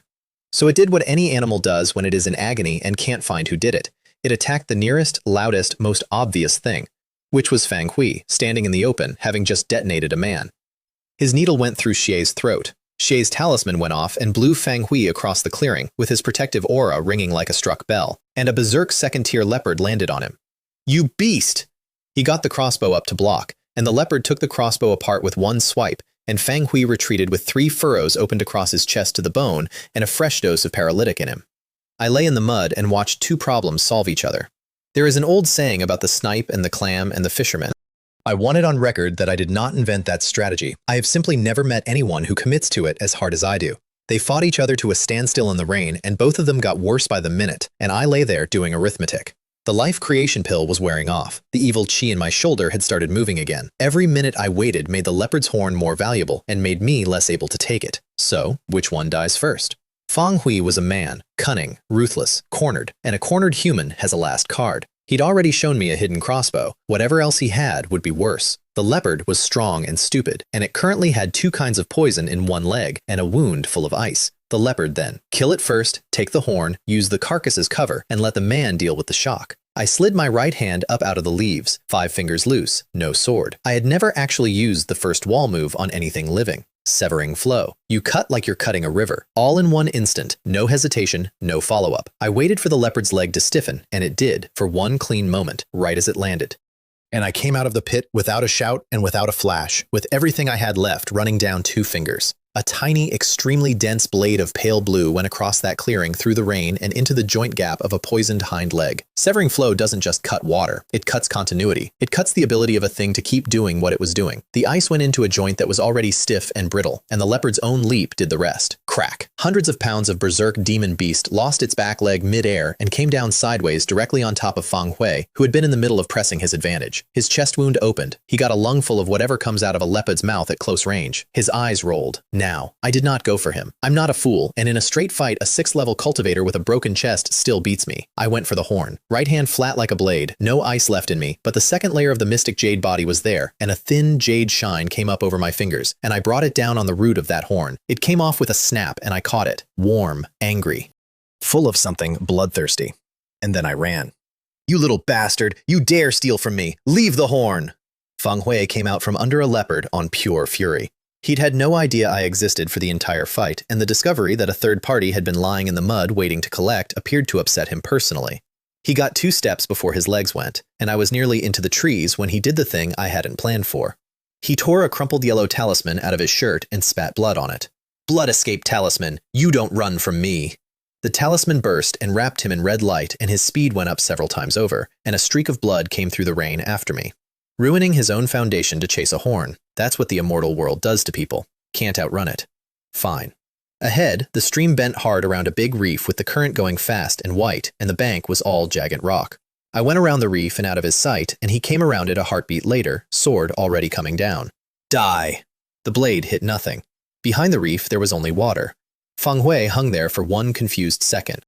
And a hand came up out of the gap in the slick rocks under his feet, holding a leopard's horn with a broken end on it, and drove it into his completely unprotected ankle, because I hadn't run at all. I'd gone 3 steps around and dropped into a puddle in the rocks and put my entire life on him overrunning me. He was fast. He got his blade turned down. He was also gut shot, poisoned, and running on a blood talisman, and he was a beat late. The horn went into his ankle up to the meat. He screamed and his legs quit, and the blood escape talisman cut out. I pulled the horn free, rolled, and dropped straight into the deep water beside the rock, and the current took me. "I'll kill you!" And then his voice changed, because he just felt something familiar coming up out of his ankle. Leopard venom, plus the leftover ice sword chi that had been sitting in that horn, both riding a fresh wound straight into his blood. Old poison, new poison. The compounding is the good part. He went down on his knees in the rain, and his knife hit the rocks. I was already gone. The river took me a long way, and I hit a boulder and dragged myself up onto an empty bank full of reeds and lay in the mud, coughing. My shoulder had reopened. The evil chi was on the move. My energy was completely gone. The pill's effect was over, and my body had run out of things to spend. But in my right hand, I had a bloody leopard horn, and in my left, a small, wet leather pouch I had pulled off Fang Hui's boot when I yanked the horn out of his ankle, because I was down there anyway. Inside, a few low-grade spirit stones, a bottle of pills, a bottle of antidote, and a black token, palm-sized, engraved with a single character. Shadow. Cold. Not metal, not wood. And the moment I picked it up, the ancient ring on my hand gave a small, hard shiver of pure dislike. Well now, that's interesting. But interesting could wait, because there was a demon sword's leftovers eating a tunnel toward my heart, and everything else in the world is a hobby compared to that. I got the antidote open first and swallowed 2. Cool green medicine went down and found the leopard's paralytic sitting in my shoulder wound and neutralized it in about a minute, which was lovely, and did absolutely nothing about the evil qi, which was the actual problem. Then the other bottle, rejuvenation pills, several grades above anything I'd had. 3 of them, good medicine, pure. It went to work on my meridians and my organs, and the meat of my shoulder started closing over. And that's when the cold sweat started, because I understood the trap. The medicine was healing the outside of a wound that still had a demon in it. In another hour, I'd have a beautiful pink scar with the evil qi sealed underneath, going deeper where nothing could reach it. Not enough. It has to come out. Or at least it has to be moved. And I looked at the leopard horn in my hand, warm, full of a beast's blood essence and its own nasty, hot animal evil qi, completely different in flavor from the swords. And the Ice Soul sword art is cold, and the horn is hot. Bait. I sat up against a rock, put the broken end of that horn against a patch of intact skin next to my wound, and cut myself open on purpose for the second time in 2 weeks. Then I pressed the horn into the fresh cut and ran the technique. I wasn't absorbing anything. I was hurting. Ice energy went in like a fine carving knife and got behind the demon sword's evil qi and pushed it along the inside of my own shoulder from the old wound toward the new one, where a horn full of hot beast blood was sitting there, smelling like a much better meal. This is inviting a wolf into your house to get rid of a snake. If those 2 evil energies had decided to fight each other inside my shoulder instead of outside it, they would have found my body in the reeds. It hissed, actually hissed, the way water does on hot oil, and the pain went somewhere new.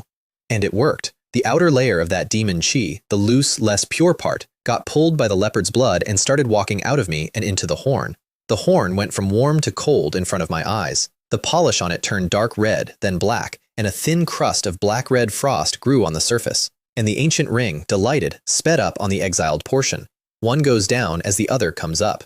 By the time that horn was completely cold and covered in frost patterns and about to fall apart, most of what the sword had put in me was out, and what was left had been shoved into a corner and packed down under medicine. I threw the horn away and slumped against a rock and breathed like a man who has just moved a piano. The rain had stopped at some point. The sky had gone dark. I want to note something. That night, I found out that the price of everything in this world is paid in advance, in your own skin, and there is no version where you get to skip it. I have never once gotten a treasure that didn't first take a piece. And then I found out I didn't get to rest either, because my ears caught something over the water. Footsteps, plural. Ordered, and the small sound of metal plates on leather, not beasts, people, and they were moving like people who were looking for something. I rolled into the reeds and turned myself off. 5 or 6 of them came down the bank upstream, matched leather armor, long swords, quick eyes, cultivation between the 4th and 6th level. Leading them, a hard-faced, middle-aged man at the 7th, steady as a wall.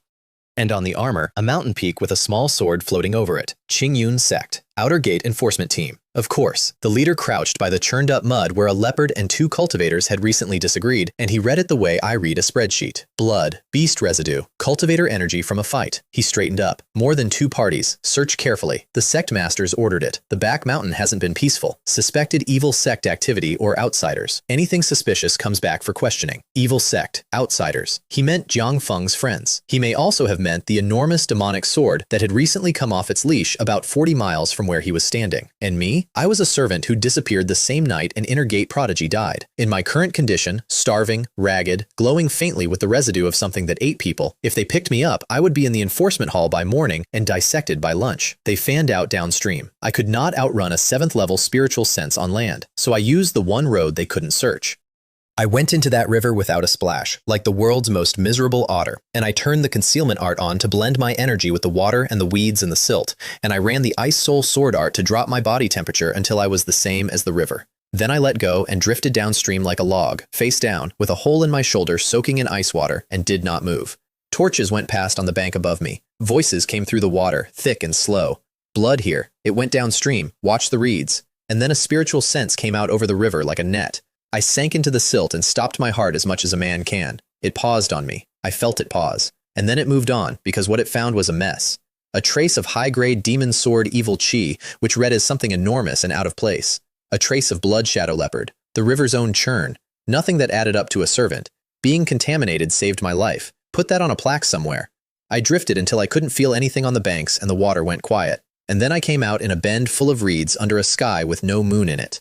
I crawled up the mud with my lips blue and every wound singing, walked into the deep forest away from the sect gate, and found a crack at the base of a cliff behind a curtain of vines, just wide enough to go in sideways, dry inside, old animal droppings, and no animal, stones over the mouth, air gap left. Feng Hui's insect powder around the edges. And then, after about 2 weeks of the worst luck in recorded history, I sat down somewhere nobody was actively trying to kill me. I took stock by the light of a spirit stone. Cultivation, 4th level, needs consolidating. Techniques, Ice Soul Sword Art. Mystic Jade Body, 2nd layer. 3 sword intents from a wall. Ancient Ring has now eaten a large amount of very high-grade evil chi, including a trace of the Demon Abyss sword's own origin, noticeably upgraded, half a foot of space. Bone Ring, secondary key, senses the true water, resonates with the inner chamber, a foot of space. Escape Talisman, broken, dim, unknown if it still works. Black token engraved shadow, suspected Qingyun Sect, made my ring flinch. Spirit stones, about 40. Pills, a handful. Miscellaneous, dry rations and bug powder from a dead man's boot.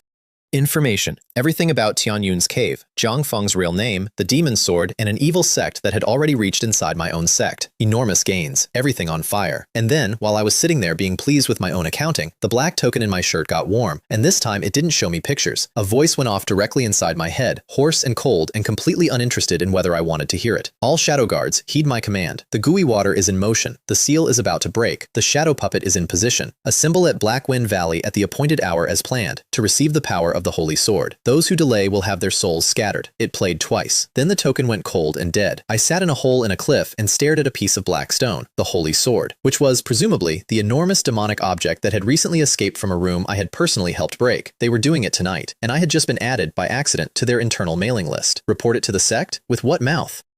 I was a missing utility disciple, wanted for a theft, carrying 2 ancient artifacts and a demon sword's evil chi in my shoulder, and I did not know which elders in Qingyun were on Jiang Feng's payroll.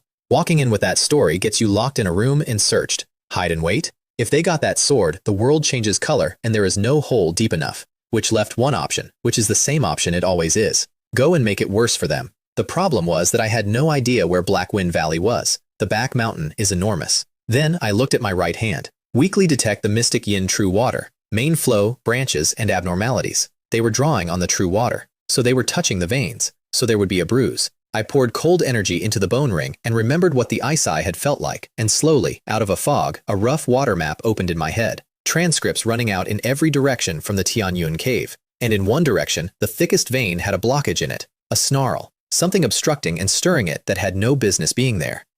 And around it, the color of the water in my head had gone dark, and it carried that specific familiar chill. There you are. I took the last rejuvenation pill, put on a set of Feng Hui's clothes that were slightly too big, smeared mud on my face, and went out into the night like something that had learned its manners from owls. The back mountain at night is not a place a 4th-level cultivator should be walking. I went through it with the concealment art at full, and the mystic jade body keeping my footfalls off the leaf litter, and the ancient ring twitching whenever I got near something with a bad aura, and the bone ring pointing like a compass. An hour later, I was flat on the lip of a cliff, looking down into a valley shaped like a gourd, full of thin black mist. Firelight down there, figures, and from deep in it, a low, rhythmic humming like a lot of people chanting the same wrong word. 7 or 8 patrols at the mouth, all in black, moving silently, 4th to 6th level. On their leather, an abstract mark of a puppet, the exact same design as the back of the token in my shirt. Deeper in, an altar had been thrown together, with black banners planted around it, snapping in a wind that wasn't there. A dozen or so robed figures sat around it with their hands in seals, doing the chanting. And above the altar, hanging in the air, was a black phantom about 10 feet tall. It writhed. It had no shape it kept for long, and what came off it was nauseating and cold, and it was the same family as the Demon Abyss sword, but far messier. Like the sword's evil chi had been mixed with 100 other things and stirred. Shadow puppet. Their receiver. That's what the ritual was building. A vessel to catch the demon sword's power when it came loose. And behind the altar, cut into the rock face of the valley, there was a fresh, crude opening with water noise coming out of it, and the steam coming off it was pure mystic yin true water. They'd found the vein and dug straight into it. That was the whole plan, laid out for me from a cliff. Tap the water, build a receiver, wait for the seal to break, catch a god by the handle. The chanting sped up. The phantom got more solid and started sucking the black mist toward itself like a drain. Charge in, 8 patrols and a dozen robed cultivators of unknown grade. No. Report it. No time and no credibility. So, ruin the ritual. I got off that cliff and circled to the side where the mist was thinnest, and then I took out the leopard horn. Now that horn was cold and cracked and half destroyed, but it was still absolutely soaked in 2 things, blood shadow leopard beast chi and a genuine trace of pure demon abyss sword evil chi that had come out of my own shoulder, which made it, in that valley, on that night, the single loudest object within 100 miles. I threw it as hard as I could at the far side of the valley, It went across the night trailing an aura that had no business being there and hit a rock pile with a clatter. "Who's there? Movement!" 4 of the patrols went that way, carefully, the way people go toward an unexpected noise when they are guarding something enormous. And I went down the other side of the valley, along the rock wall, with the concealment art at maximum, ice energy tucked completely inside me, moving like a shadow with a schedule.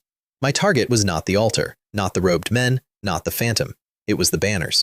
Because I'd been watching them, and every one of those black flags was pulling mist and evil chi into itself and feeding it to the phantom. And if the shadow puppet was the bucket, then the banners were the pipes. I got to about 30 feet and stopped, because closer meant certainly noticed. Then I raised my right hand and put together a bead of energy, compressed ice from the sword art, plus a trace of the tamed evil chi off the ancient ring, pale blue and unpleasant, and I flicked it at the base of the nearest flagpole, where the mist was thickest. It went out silent and hair fine and hit exactly where I wanted. Bang! The banner shook hard. The mist crawling on it went into chaos, and the whole thing gave off a low boom, and the flow into the puppet stuttered.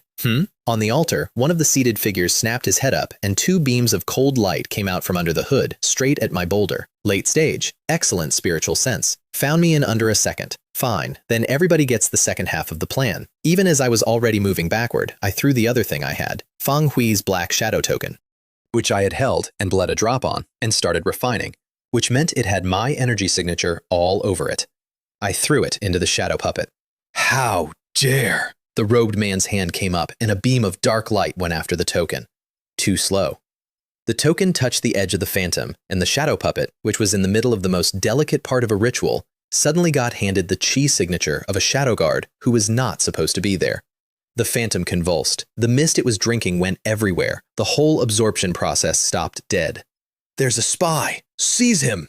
Robed men were standing up all over the altar, and at the water vein opening in the rock, the rumbling got loud, because whatever they'd been carefully drawing on had just been jolted and was now considering coming out early. I ran. Behind me, 3 auras locked on, and the air started tearing. 3 robed men. The lead one was at the 8th level, the other 2 at the 6th. Dark light, bone spikes, screaming wind, all of it coming at my back. I did not look around. I ran on the ancient ring's warnings and pure animal reflex, cutting left and right through the rocks, doing things with my body that I could not have done a month earlier, while a boulder came apart beside me and stone chips went through my hair. And I was not running out of the valley. I was running back toward the rock pile where I'd thrown the leopard horn, the one that 4 patrols had gone to investigate. "Stop him! It's a 4th level bug! Kill it!" 10 zhang. 5. I could see the horn lying in the rubble with a dark red gleam on it, and the 4 patrols came around from the other side of the rocks to close the box. Pincered, from 2 directions, in the open, exactly what I wanted. Right as the jaws came together, I cut hard sideways behind a boulder, grabbed a fistful of pebbles off the ground with my left hand, and threw them at the 4 patrols. Not to hurt anyone, just so that 4 people had to decide individually whether to block or dodge. They all chose dodge. Everybody always chooses dodge. That half second was the whole plan. I came out from behind the rock and went up instead of sideways, foot on a jut of stone, body turning over in the air like a hawk with a grudge, and dropped through the gap between the 2 groups and landed right on top of the leopard horn. "You're courting death!" The 8th level one was out of patience. A black ghost claw the size of a cart came down out of the air at me. I rolled the instant my feet touched, and it closed on the ground where I'd been. And on the way up, I grabbed the horn and threw it, without looking, at the thickest concentration of my pursuers, which happened to be the direction of the altar and the twitching shadow puppet. And I put everything my throat had into it. "Here, the holy sword key you wanted!" The horn went tumbling through the air over that valley-trailing beast evil chi, and one thread of genuine, pure, unmistakable demon abyss sword origin. In a dark valley, to people who had spent months building an altar to catch exactly that, it might as well have been a torch. Everything stopped. Holy sword chi? Stop it! It cannot fall into outsiders' hands. The 3 men chasing me slowed down. 2 of them physically turned around. From the altar, another robed man launched himself into the air to catch it, and every single one of them had a slightly different opinion about who ought to end up holding it. Chaos. Beautiful, total, self-inflicted chaos. That's the thing nobody understands about greed. You don't have to beat greedy people. You just have to put one shiny object in a room with several of them and step back. I turned the concealment art up until I was smoke and ran for the thin seam in the rock wall I'd come in through. "Forget the horn! Kill that little thief first!" The 8th level one was the only one thinking clearly, and he was one voice against a chorus of men who had all just seen their promotion go flying through the air. Behind me, the horn landed in a robed man's hand, and he felt what was in it, and I watched greed cross his face from 30 meters away in the dark. And 2 of the men who had been chasing me were now standing in front of him with their hands out. I was at the crack in the wall when it happened. The shadow puppet, interrupted mid-ritual, overloaded with mist, and now sensing a piece of its own holy sword's actual origin in a mortal's fist, let out a scream that was not a sound. It swelled, it tore free of the altar, and it turned into a mass of blurred, screaming, layered faces and went straight for the man holding the leopard horn. It had decided the horn was better food, or it had decided the horn was part of itself. Either way, it had stopped caring about the ceremony. The shadow puppet's backfiring! Suppress it, now! And a dozen robed cultivators who had spent months on this project turned around and started fighting their own god. The 8th level one chasing me heard that and made the mistake of glancing back. And in that instant, I went sideways through a seam in the rock and out into the night. And I did not stop, and I did not run in a straight line. I went into the deepest, thorniest, most beast-infested part of the forest I could find, deliberately choosing routes that would tear me up, because torn skin heals and being tracked does not. Behind me, a valley full of evil cultivators was busy being eaten by their own equipment.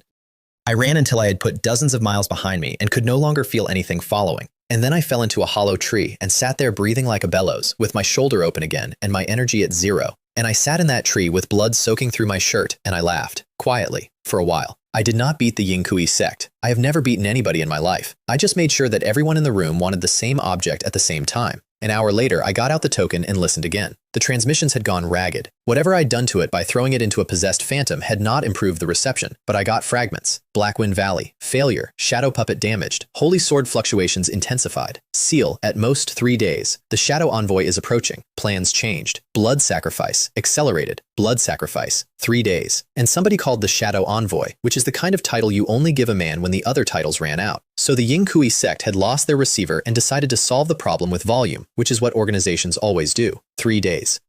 I found a cave in a cliff face behind a curtain of vines, small and dry, with cracks I could see out of and an entrance one man could hold. And I settled in and spent every hour of those 3 days on the only thing that mattered. I got the rest of the demon sword's leavings out of my shoulder, slowly, with ice energy and the mystic jade body and spirit stones, until the hideous dark red at the wound faded out completely and left a deep purple scar with a faint jade shine to it. I pushed the ice in my dantian toward the middle of the 4th level until it was heavy and cold, and carried that particular weight the mystic yin crystal had given it. Then the mystic jade body, 2nd layer, hammered until my skin stopped caring about ordinary blades. Then the 3 wall moves, over and over, until I could put a foot of pale blue sword chi off my fingertips. And I took the broken leopard horn, which had done me the enormous favor of absorbing a demon's poison, and I washed it in ice energy, over and over until it was clean. And then I ground it down into a bone spike about a foot long, sharp, hard, and cold. Not an artifact, but it was a weapon, and I'd made it. And after 2 weeks of hitting things with rocks, I was very fond of it. First day, quiet. Second day, through the bone ring, I could feel the true water vein getting violent, like something enormous turning over at the bottom of the world. The beasts in the back mountain went restless and started howling at nothing. Third day, before dawn, I finished a night of cultivation and opened my eyes clear. Outside, the sky had gone flat lead gray and hung low, and there was a pressure in the air you could feel on your teeth. From deep in the mountains came a rumble like the ground turning in its sleep. I put on clean black clothes, mud on my face, the bone spike strapped to my leg, and the broken escape talisman where I could reach it in one motion. Then I went and found a mountain. Not to fight. I want that clear. I picked a lone peak about 30 miles out with a good view and boulders to hide behind, and I climbed it and lay down and waited. Because when giants fight, the only safe place is far away with a good angle. By afternoon, the clouds were pressing down on the peak. Off in the direction of the Qingyun cave, a sick, dark red glow had started coming up out of the ground and staining the underside of the sky. The bone ring shook so hard it hurt, and the black token went warm one last time with a message that had come completely apart. Blood sacrifice. Begins. The seal. Can't hold. Lord Shadow Envoy. Arriving. The ground moved, and then a pillar of sword chi came up out of the earth, black as ink with dark red boiling around the edges, and it went up through the clouds and tore a hole in them you could have flown a mountain through. I was 30 miles away, and my heart stumbled, and the energy in my body stopped circulating. The Demon Abyss sword was out, and at almost the same moment, from the direction of the Qingyun Sect, several beams of light came up out of the back mountain, different colors, all of them magnificent, and went for that pillar like falling stars in reverse. The elders had finally woken up. And from Blackwind Valley, several eerie black lights rose to meet them. The sky over that mountain range turned into something out of a story. 2 forces of a level I could not even name hitting each other in the air over a pillar of demonic sword light, and on the ground, from every direction, people were running toward it. Enforcement teams, inner sect disciples, men in black, and a fair number of rogue cultivators who had smelled chaos and come to shop in it. I lay on a rock and watched a war start. And I did not look at any of it, in the end, because of what I saw much closer. At the mouth of a narrow valley not far from my peak, a small group of Yin Kui men in black were moving away from the main event, hurrying, escorting 5 roped, stumbling prisoners deeper into the rocks. And one of the prisoners was a girl. Her face was filthy, and her eyes were bright and stubborn and terrified at the same time, and I knew her. Her name was Luo Mei. She did odd jobs in the miscellaneous chores courtyard, and in 3 months of being the lowest thing in that place, she was the only person who ever did anything for me. She never said a word about it. She'd be handing out the evening buns, and my hand would come up and there would be 1.5 in it instead of 1. Once, after Tubby Shea had used me as a teaching aid, I found a paper twist of bruise medicine on my mat, and nobody ever explained how it got there. That's it. That's the whole relationship. Half a steamed bun and some medicine, from a girl who had nothing either. In a world where a man will shoot his own junior brother in the throat over a mushroom, that is not a small thing. That is the entire argument for the species. And they were walking her into a canyon with the killing intent already coming off them. Blood sacrifice, the token had said. They were short on material after I wrecked their ritual, so they'd gone shopping in the servants' quarters. I looked at the sky, where beings I couldn't comprehend were rewriting the weather. Then I looked at the valley, which was close and small and full of people I could actually reach, and I went down the mountain. The valley was deep and narrow with steep walls and bad light. I followed at a distance the way you follow something you intend to eat, using rocks and scrub, never closing. 6 men in black, 4th to 6th level. 5 prisoners in Qingyun outer disciple robes with their cultivation sealed, Luo Mei, 3 men, 1 other woman. The leader had a scar and a 6th-level aura and would not stop checking his own back. Move, Lord Shadow Envoy is waiting on the blood catalyst. Boss, a short fat one, quietly. They say this blood sacrifice is no small thing, needs the holy sword's origin. 5 cauldrons might not be enough. Shut up and walk. But the scarred man's eyes flickered when he said it, and that told me everything about how well their day was going. Cauldrons, that's the word they used for people. At the end of the valley, there was a grotto with a narrow mouth, firelight inside, and the smell of blood and chanting. 2 guards outside, 8 men, one of them at the 6th level, in a hole in the ground, possibly with something much worse deeper in. I lay behind a boulder at the valley mouth and looked at the walls, and up on the left there were several loose boulders tangled in vines, sitting there in the way rocks sit when they have been meaning to fall for a century. I climbed the wall, cut 3 main vines with the bone spike, wedged some small stones under the big one to hold it, and built myself a trigger. Then I went back down, picked up a fist-sized rock, and threw it at a thin stalagmite on the opposite wall. Because it is always the same trick, and it has never once failed me. The stalagmite snapped and came down into the valley with a hell of a clatter. What was that? Probably rockfall. I'll check. 1 guard walked off toward the noise, and I went back up the wall and kicked the stones out from under a boulder the size of a cart. It came down the rock face with half the slope behind it, straight at the grotto entrance. Landslide! Move! Both guards and the one who'd walked off dove for cover, and inside the grotto everybody started shouting at once, and dust came up over the entrance like a curtain. I slid down out of the shadow and walked into a cave that nobody was watching. Inside was bigger than it looked. A formation painted on the floor in blood, still wet, reeking. Black banners around it, the same design as Black Wind Valley.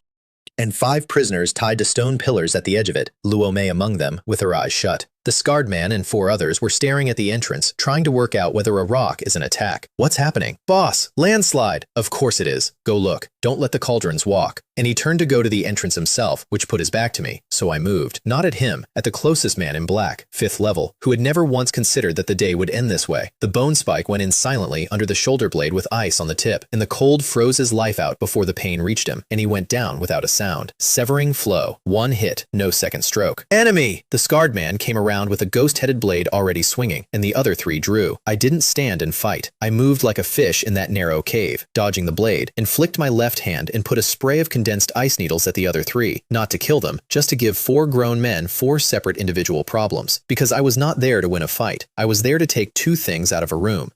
I got to Luo Mei's pillar and cut the ropes. Luo Mei, it's me. Don't make a sound. Move. Her eyes came open and she looked at me, and the confusion on her face was almost funny. The mud, the black clothes, the bone spike, the servant she used to feed. And then she just nodded and got up, because she was tougher than anybody had ever bothered to notice. I cut the man next to her loose too. Leaving? The scarred man had figured it out. Stay. 4 on 1, in a cave, with 2 half-starved prisoners behind me who could barely stand. I stopped holding anything back.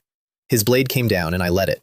The second layer of the mystic jade body took it across the shoulder. It opened my skin and stopped at the bone, and if I had been the man who walked out of the miscellaneous chores courtyard, it would have taken my arm off. And while it was landing, I brought the bone spike around in a curve that looked like nothing at all. Concealed edge. The blade pulls back. You show nothing until it's over. It met a longsword and the longsword snapped, and the spike kept going into the man's throat. 2. But the other 2 were already on me, one with dark light and one with a bone whip, from both sides. and my left hand came up and the ancient ring flared and put out a thin gray-black shield of tamed evil chi mixed with ice. Both hits landed. The shield shattered. It ate most of it. I went backwards with blood in my mouth and stayed standing. "This one's wrong," the scarred man said, and I have never been so flattered. "Form up!" And that was my cue, because the longer this went, the more likely it was that the guards came back, or that something worse came up out of the deeper dark. I looked at the blood formation in the middle of the floor. I looked at the 3 prisoners I was not going to be able to carry. And I am not going to pretend about this part.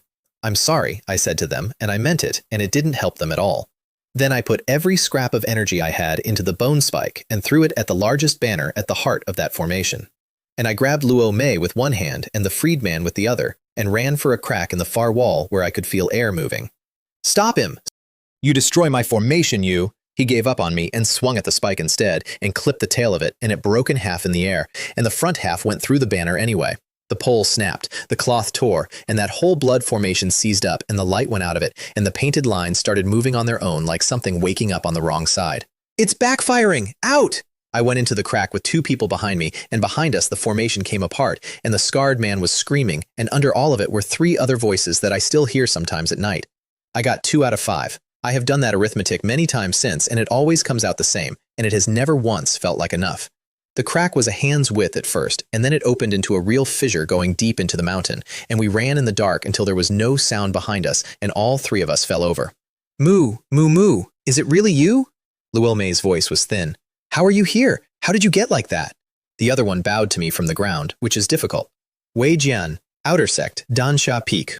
"Senior brother, if you hadn't come, we'd have been offerings." I didn't answer either of them because I was busy being frightened. In the instant that formation broke, through the bone ring, I had felt something sweep the deep end of that cave. A divine sense, cold, enormous, and specifically malicious, and it went past like a hand brushing over a table. Whoever the shadow envoy was, he was down there, and he had just noticed his blood catalyst going out. "There's no time to explain," I said. "If you want to live, stay behind me." And then, from deeper in the fissure, came a soft rustling noise, like a lot of things walking, and in the dark, pairs of scarlet lights came on. Not Yingqi, better and worse. A dozen strange insects, black, spider-shaped, each the size of a wash basin, with compound eyes like coals, all busily eating something dead that had stopped being identifiable a while ago. Their jaws made a sound on the bone that I would pay money to unhear. Gold-eating ants, tier 1, prefer metal ore, will take meat as a treat, live in groups, hard shells, fear fire, and strong light. 1 is nothing. A dozen in a corridor is a problem you don't come back from.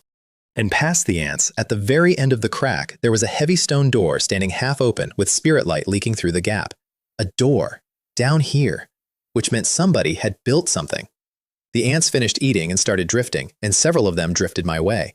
So I reached into the ring space and took out a handful of low-grade spirit stones, and I threw them as hard as I could back down the corridor, away from the door. They cracked against the far wall, and the pure spirit chi came off them like a butcher opening a shop. Every scarlet eye in that tunnel turned at once, and the whole swarm went pouring the other way, fighting each other over rocks. Look, I know, I'm aware, but when a thing works, you don't fix it. I ran for the door along the wall. 2 of the ants were close enough to notice and came at me with their jaws going, and I put ice on the broken half of the bone spike and put it through both compound eyes, one and then the other, and kicked the bodies out of the way. I got through the gap and started to shove the door shut and heard Luo Mei yell, "Wait for us!" and had a brief, powerful moment of remembering that I now had staff. I held it open with my shoulder while the 2 of them squeezed through, with the swarm coming back up the tunnel, absolutely furious about the trick. And then I put my whole body into it. Boom! The stone door closed on a lot of very upset insects. Behind it was not a treasure vault.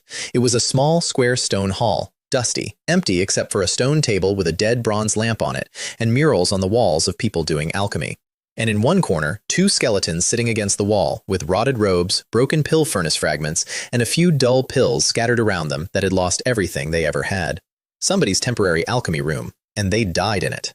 I checked the corners. No exits, no traps, no life. Then I went to the bones. One had a blue jade slip in its hand, not a technique, but a detailed geological record and an alchemy manual and a pill formula. The other had a plain gray cloth bag on its belt, and when I put energy in it, it opened into a storage space 3 feet square, bigger than either of my rings. Inside, a few dozen spirit stones with most of their power gone, empty bottles, a rusted but decent short sword, and a half-palm chunk of ore, entirely red, warm to the touch. Crimson Copper Essence, Tier 1 Fire Ore, good for refining, good for fire cultivation, which, to a man whose entire arsenal was made of ice, looked like a souvenir. Hold that thought. It becomes important in a way I could not possibly have predicted. Then I noticed the floor under the two skeletons was slightly the wrong color. Tapped it. Hollow. I sent Luo Mei and Wei Jian to watch the door and pried the slab up. Under it, a sealed jade box with spirit-locking runes cut into it, still perfectly intact. Inside the box, a deep blue pill the size of a dragon's eye with something liquid moving in it, and a folded piece of animal hide with a few lines written in cinnabar. My dearest friend and I came here to refine the ice heart pill, intending to break through. The earth fire went out of control, the elixir was destroyed, and many were injured, and my lifespan is at its end. This one successfully formed pill, and a drop of earth fire essence obtained through a lifetime of alchemy, I leave in this box for whoever is destined to find it. The Ice Heart Pill purifies the mind and dispels heart demons, and is of great use in a breakthrough. The Earth Fire Essence is sealed inside the pill. Without a golden core cultivation or a special method, it cannot be extracted. Be careful, the cave is collapsing. This is left for the future. The last words of Hongyi Sanrin, an ice pill with a drop of live fire sealed inside it, which, as I would find out roughly 90 minutes later, is not a pill, it's a bomb. I put it away, bowed to two skeletons, put the floor back the way I found it, and went looking for the exit that a man who died here obviously never found. Found it in the mural. On the wall opposite the table, in the center of the flame pattern, there was a shallow depression that looked natural and was not. I pressed it. Nothing. Then I took the crimson copper essence out of the bag and put it in. Perfect fit. The wall hummed, and the painted flames came alive with a dull red glow, and a gap slid open onto a stone staircase going down. Senior Brother Mu, Wei Jian said faintly. How did you know? Fire ore, fire painting. I didn't tell him about the eyes. Not then. Down the stairs, the sound of water got louder. 15 minutes of whetstone and the passage opened out, and we came out onto the shore of an enormous underground cavern with stalactites glowing faintly overhead and a wide, deep river running through the middle of it.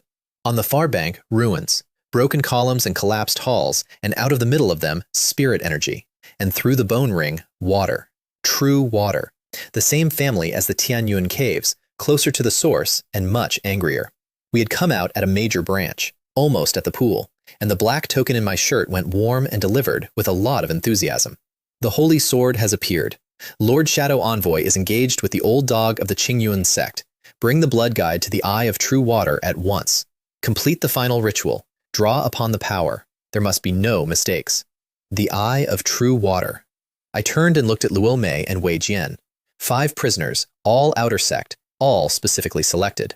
They hadn't grabbed whoever was closest. They'd picked people with the right attribute, which meant the 2 behind me were not out of this yet, and the place they'd been headed was across that river. We cross, I said. Wei Jian looked like he wanted to argue, and didn't. Luo Mei bit her lip and nodded. I tied a rope from the alchemist's bag around my waist and gave them the other end, went into the water first, fought across to a rock, hauled them over one at a time, and we came up the far bank soaked and shaking. And then I saw what was in those ruins. In the middle of the broken columns, there was a circular altar of white jade, 3 jang across, untouched by any of the age around it, covered in flowing water pattern runes and glowing soft, pale blue. And in the center of it, in a basin-sized hollow, there was a small pool of mystic yin true water. Not a drop, a pool, thick as syrup, black blue, and so cold that the entire cavern had frost forming in the air. Around the altar, 7 or 8 men in black were working, laying out bone and ore and talismans in patterns, building an auxiliary array. And directing them was a one-eyed old man with an 8th-level aura and a face like a closed door. Faster! Lord Shadow Envoy is holding the Qingyun old dog off to buy us time.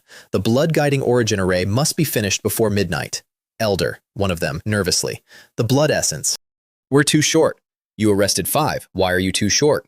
Word from Blackwind Valley. The blood sacrifice formation was sabotaged. 2 cauldrons escaped. The one-eyed elder hit him hard enough to put him on the ground. Useless. And then he went very still, and his face did a thing I did not like at all. 2 more. Only 2. Otherwise the array won't be strong enough to draw the holy sword properly. And then he looked around at his own men and smiled and said, You lot, come here. The men in black, who had no idea, came, and the one-eyed elder's hands turned into claws and went through the backs of the 2 nearest ones. Elder, you! It's an honor to feed the holy sword. He pulled his hands out and dragged the 2 bodies to the edge of the altar and started drawing new runes on the stone with what came out of them. Everyone else went absolutely still. Anyone who doesn't want to be next, he said pleasantly, finish the array. They finished the array. Beside me, Luo Mei had both hands over her mouth. Wei Jian had gone the color of the stone.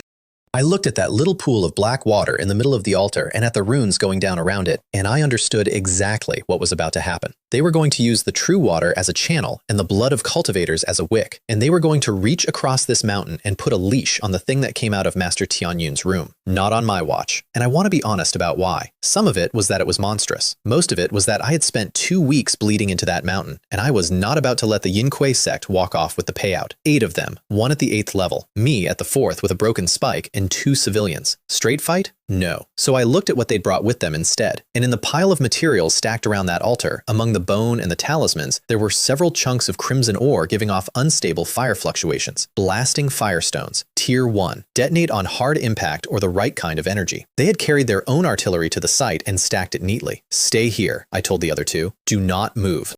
Do not make a sound. I put the rusted short sword in Wei Jian's hands, which was more symbolic than useful, and I went around the back of the ruins like a rat with a plan. I picked up 2 of the blasting stones off the pile and a handful of sharp stone chips, and I found a spot where I could see the whole altar. And then I waited, because timing is the only real weapon a weak man owns. On the altar, the one-eyed elder finished his blood runes. The array light came up and started resonating with that little pool, and the whole cavern began to hum. Now, Yin Sha crystals to the core. 2 men picked up handfuls of black crystal and started for the altar. There. I flicked my right fingers 3 times and sent stone chips across that ruin with ice on them. Not at the men, at the crystals in their hands. The chips knocked the crystals loose, and one of them, on a trajectory I would love to claim I calculated, landed square in the middle of the one-eyed elder's freshly painted, still wet blood runes. The runes flared and went wild. Who? His one eye snapped around toward the rocks. And that's when I threw both blasting stones into the middle of the materials pile, with a whisper of the ancient ring's evil chi wrapped around them, so they'd read, for exactly 1 second, as something worth intercepting. The one-eyed elder saw them coming and flicked a beam of dark light out to knock them down, which is precisely what I wanted, because what I needed was for somebody to hit them. Boom, boom. The materials pile went up. Flame and shockwave went out across the altar and lit the talismans and the bone, and half their equipment stopped existing. Enemy, protect the altar!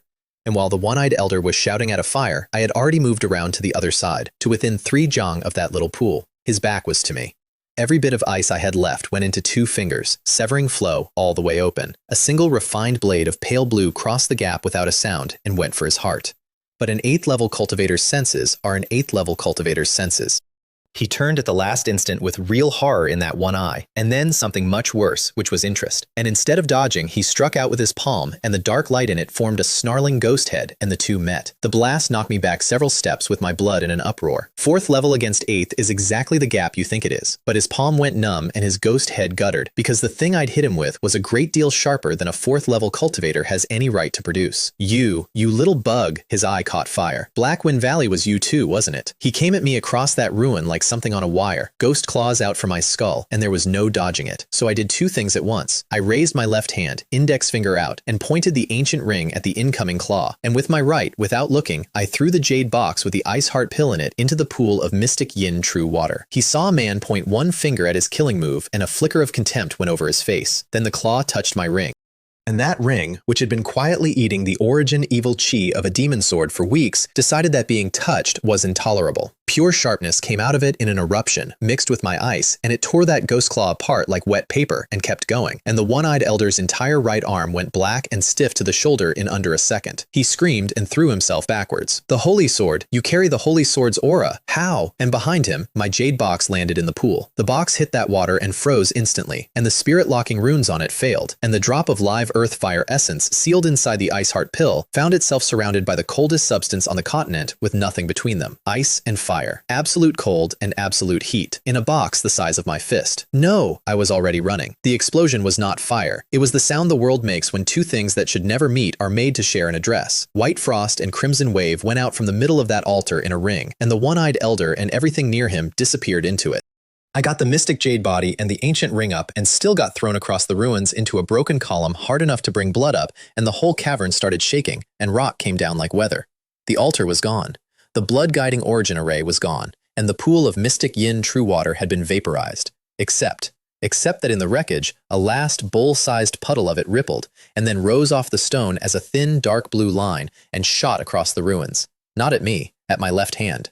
The ancient ring swallowed a piece of primordial true water whole, and then it lit up like a small night sky, and the dark silver on it turned into something deeper, star silver, with points of light moving in the clouds. and an enormous amount of pure, freezing, ancient power came into me through my own finger. I made a sound. My cultivation stopped being a thing I was managing. 4th level, middle, late, peak, boom, chi refining, 5th level, and it kept going. I stood in the ruins of an altar, with dark blue ice crystals growing over my entire body, locked in place like a statue, energy tearing through meridians that were not built for it and were being rebuilt as it went. And above the cavern, the furious howl of the Shadow Envoy was getting closer. Refine it properly? No time. 3 breaths and he'd be here. Run? With a broken talisman of unknown status and 2 people who couldn't fight, in an open cavern, against something that had been trading blows with an elder. So I stopped trying to hold the power in. Because there was a war going on inside my body, between a mouthful of primordial water and a ring full of starlight, and my meridians were about to come apart, and I had approximately one useful thing I could do with that. I stopped suppressing it. I ran the technique in reverse and gathered every bit of that howling energy into my left arm and the ring on it. Then I grabbed Luo Mei and Wei Jian by the collar and said, "Close your eyes, cover your ears." And I pointed my left hand at the ceiling, at the direction where the sky was full of monsters, and let go. Explode. It wasn't a spell. It wasn't a technique. It was a man opening a valve. A column of deep blue frost and raw starlight came out of my hand and hit the dome of that cavern, and the whole roof came down in pieces. But that was the small part, because as it went up, I reversed the technique one more time and pushed a wisp of the purest true water chi against the flow, twisting it into the specific violent fluctuation I had felt when the Demon Abyss sword broke its seal. I wanted that pillar resembles from above, like the Holy Sword's power, or like something even purer. And it worked. Up above the cavern, a figure wrapped in black mist with 2 crimson eyes, mid-fight with a white-haired elder of the Qingyun Sect, flinched and stopped attacking. The Holy Sword's power? No, that's purer. That's origin. There's more of it? And the white-haired elder's expression changed too. That much pure mystic yin true water, and something sharp with it, something I don't recognize. There's more to this place. And 2 spiritual senses at a level I cannot describe came down toward the bottom of that cave at the same moment, which is exactly what I needed. Because the one thing more useful than being invisible is being interesting in the wrong place. I dumped most of my energy in that one shot, which hurt, but it stopped me exploding and left my cultivation sitting at a solid, awful, brand new 5th level. And in the confusion of a collapsing dome and 2 immortals both reaching for the same wrong spot, I grabbed one person in each hand and ran upstream into the dark. "Where do you think you're going?" The Shadow Envoy's roar came through the falling rock, and a ghost claw the size of a house came down through 3 layers of collapsing ceiling at us. And a sword light got there first. "You yin kui filth, still trying to hurt people?" The white-haired elder's strike and the ghost claw met over our heads, and the shockwave picked all 3 of us up and threw us, which, honestly, saved about 40 seconds of running. We came down in the shadows at a bend upstream, and I did not stop. Behind us, 2 beings kept hitting each other and taking the cave apart, and I dragged 2 half-drowned outer disciples up an underground river in water to our waists with my shoulder open and my meridians screaming, and the only thing keeping me upright was a very stubborn refusal to have done all of this for nothing. The channel got narrower. The current got worse. At a fork, I picked the branch going down instead of up, because up probably reached the surface, and anything that reaches the surface can be followed. The water got deep and then took the roof away entirely, and we had to swim. And then there was light ahead, and a noise like the end of the world. We came out over the top of an underground waterfall, tens of meters straight down into a pool with no bottom I could see, with sheer rock on both sides and nowhere to go. "Senior Brother Mu," Wei Jian said, "what do we do?" Luo Mei grabbed my sleeve and said nothing, which I appreciated. I looked, and about 2 zhang above the water on the left, there was a crack in the rock face, half hidden by spray, invisible unless you were specifically hunting for cracks, which, at this point in my life, I always was. I got them up into it one at a time and hauled myself in after, and it was a hidden room. Dry, natural, big enough for 3 people, with a small clear spring at the back. We collapsed. I did my accounting. 5th level, unstable. Shoulder reopened. Meridians damaged in several places from letting off that shot. Energy at 0. And on the other side of the ledger, an upgraded ring with starlight in it, a destroyed yin kui ritual, and 2 people breathing. I split the last 3 rejuvenation pills 3 ways and made them take theirs. We sat in that crack listening to a waterfall for a long time. And then the token in my shirt got warm one last time, and what came through it was full of hate. The plan has failed. The Eye of True Water is destroyed. Lord Shadow Envoy has fled with serious injuries. The Qingyun Old Dog is also injured. All Shadow Guards begin Operation Cut Off the Tail. Detonate the hidden agents. Create chaos. The Holy Sword has fully awakened. It will choose its own master. The Sect Master orders us to withdraw from Qingyun's sphere of influence and lie low. I read that 3 times. Detonate the hidden agents. which meant they had people inside Qingyun, and they were about to burn them all for cover. The holy sword will choose its own master, which meant the thing I had helped let out of a box was now walking around looking for hands, and the Qingyun Sect was pulling out, which was the only good line in the whole message, and it also meant they'd be back. I was still working through it when I heard shouting over the waterfall. "Stop him! Traitor! Colluding with foreign enemies to steal the sect's treasure!" A man came running along the underground river below us, wrecked, bleeding, and behind him 3 streaks of light. And when I saw his face, I actually made a noise. Gudza Chen, Outer Sect Deacon, the man who used to walk through the miscellaneous chores courtyard while Longwu had a servant by the hair and look at the middle distance and keep walking. He never hit me once. He just made sure the world stayed arranged so that other people could. And here he was, running for his life, clutching an old scroll that was neither gold nor leather and glowing faintly, with 3 Qingyun Inner Sect disciples putting sword light through the air behind him. "Gudza Chen! Hand over the Qingming residual map and we'll leave you a corpse, the one in front, 7th level, cutting off his escape with 3 blades of green light. Jiang Tian, your family wants that map for itself, and you're in bed with the Qingyun Sect. You think I don't know?" Gudzi Chen was screaming it, blood coming out with the words. "I'll destroy it before I hand it to you." And he drew his arm back to throw the scroll into the pool. Now, I had a decision to make, and I would like to say I weighed it carefully. Stand aside and let a man who enjoyed my suffering get cut down by his own sect? That felt like leaving money on the table. Help him? I had no reason and one very good grudge. So I flicked 2 fingers and put a hair-thin severing flow through the mist and into his right ankle. Not a vital spot, just enough. His leg buckled at exactly the wrong moment in a throw, and the scroll came out of his hand at the wrong angle entirely. Opportunity! Jiang Tian went for it, but the scroll wasn't going into the pool anymore. It was tumbling through the spray on a beautiful arc, and it was coming to me. It cleared the water curtain and landed on the rock a hand's width from my face.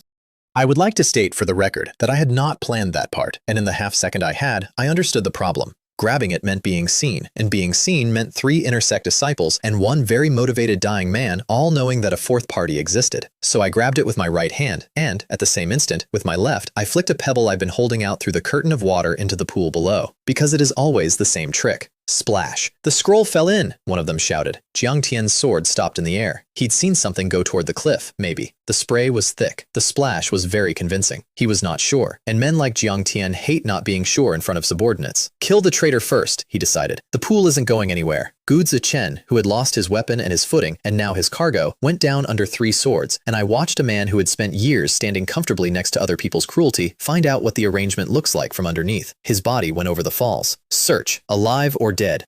And get that scroll off the bottom. The 2 disciples exchanged a look. "Senior Brother Jiang, that pool's bottomless. The current's bad. There are undertows, and the noise just now may have drawn people." Jiang Tian knew it too. He glared at the water and at the cliff face where I was, and then he made the decision that saved my life. We report to the elder.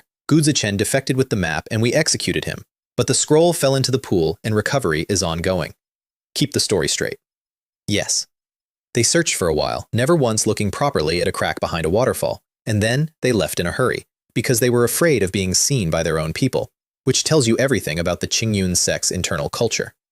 The waterfall went back to being the only noise in the world. I sat in a crack in a rock face with a stolen map on my chest, and my hands were shaking again, and it was not fear again. The scroll was old and supple and cool. On it, an incomplete map of mountains and rivers I did not recognize, torn at the edges, with a few strange marks on it, and one of those marks was an ancient seal character I had learned very recently. Mystic Yin, True Water, and beside it a note in small script. Beiming Cold Abyss, the source of gooey water. Enter and there is no way out. Proceed with caution. The source. Not a seep, not an eye, not a pool. The place all of it comes from. I sat back against cold stone and started laughing quietly again, which alarmed both my companions. Because here's what had happened. Zhang Feng had spent years scheming to steal a bathtub's worth of true water out of the back of one sect, and a man he'd never met had just been handed, by pure spite and a well-timed pebble, directions to the well. We stayed in that crack overnight while I put myself back together. The next morning we went upstream and found where the river opened into daylight. We came out through a hidden pool at the bottom of a narrow valley. Cliffs, hanging vines, no footprints in any of it, and the 3 of us stood in the sun for the first time in what felt like a geological era. I got my bearings off the sun and the ridge lines. We were a very long way from the Qingyun Gate, on the wrong side of everything, which was perfect. The Qingyun Sect has pulled out, I told them. But they've left people inside your sect, and they're about to set them off. What are you 2 going to do? Wei Jian laughed without any humor in it. Our cultivation is nothing, and we've been in the middle of something enormous. If we go back, we get investigated, or silenced. Maybe we should just go somewhere and disappear, and cultivate quietly. Luo Mei nodded. She was an orphan. There was nobody in that sect waiting for her, which was, more or less, my own plan, so I couldn't argue. I took out a good handful of spirit stones and most of my remaining pills and pushed them into their hands. Take these, get out of the back mountain. The further, the better. Senior Brother Mu, Wei Jian actually got down to kowtow, and I hauled him up by the arm before he could finish, because I was not going to be thanked on the ground by a man I'd left 3 people behind to save.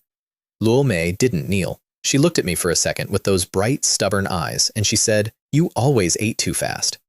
I did not have an answer for that. I watched the two of them go off into the trees, holding each other up until the twilight took them. She never knew. That's the part I think about. She never knew that the half-esteemed Bun did that. You don't get told which of your small kindnesses turns into a man walking into a cave full of blood to get you out. You just have to do them anyway, and hope. Then I found a hollow tree, set a crude watch, and laid everything I owned out in front of me. Chi refining, 5th level, wobbling. Ice soul sword art. Mystic jade body, 2nd layer. 3 wall moves. Ancient ring, star silver, full of a demon sword's origin, and a swallow of primordial water. Bone ring, secondary key to a dead immortal's house. 1 broken escape talisman. 1 black token that no longer said anything. 1 storage pouch, a lump of red ore, a rusty short sword, 2 pills and about a dozen stones, and a map to the source of Gui water, 10,000 miles north, in a place whose own name warns you not to come in. 2 months ago, I woke up on a straw mat that smelled like 40 men, and a fat man put his boot in my back and told me I could forget about dinner.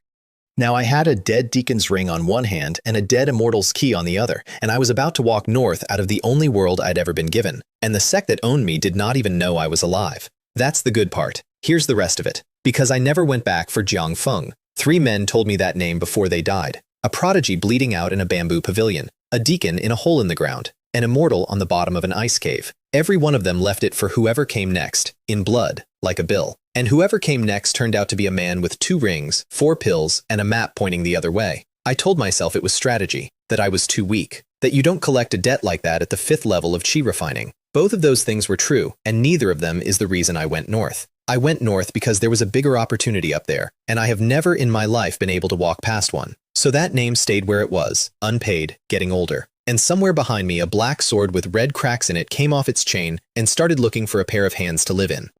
And I want you to remember, for later, that a piece of that sword's origin was already sitting in a ring on my left hand. It had my measurements.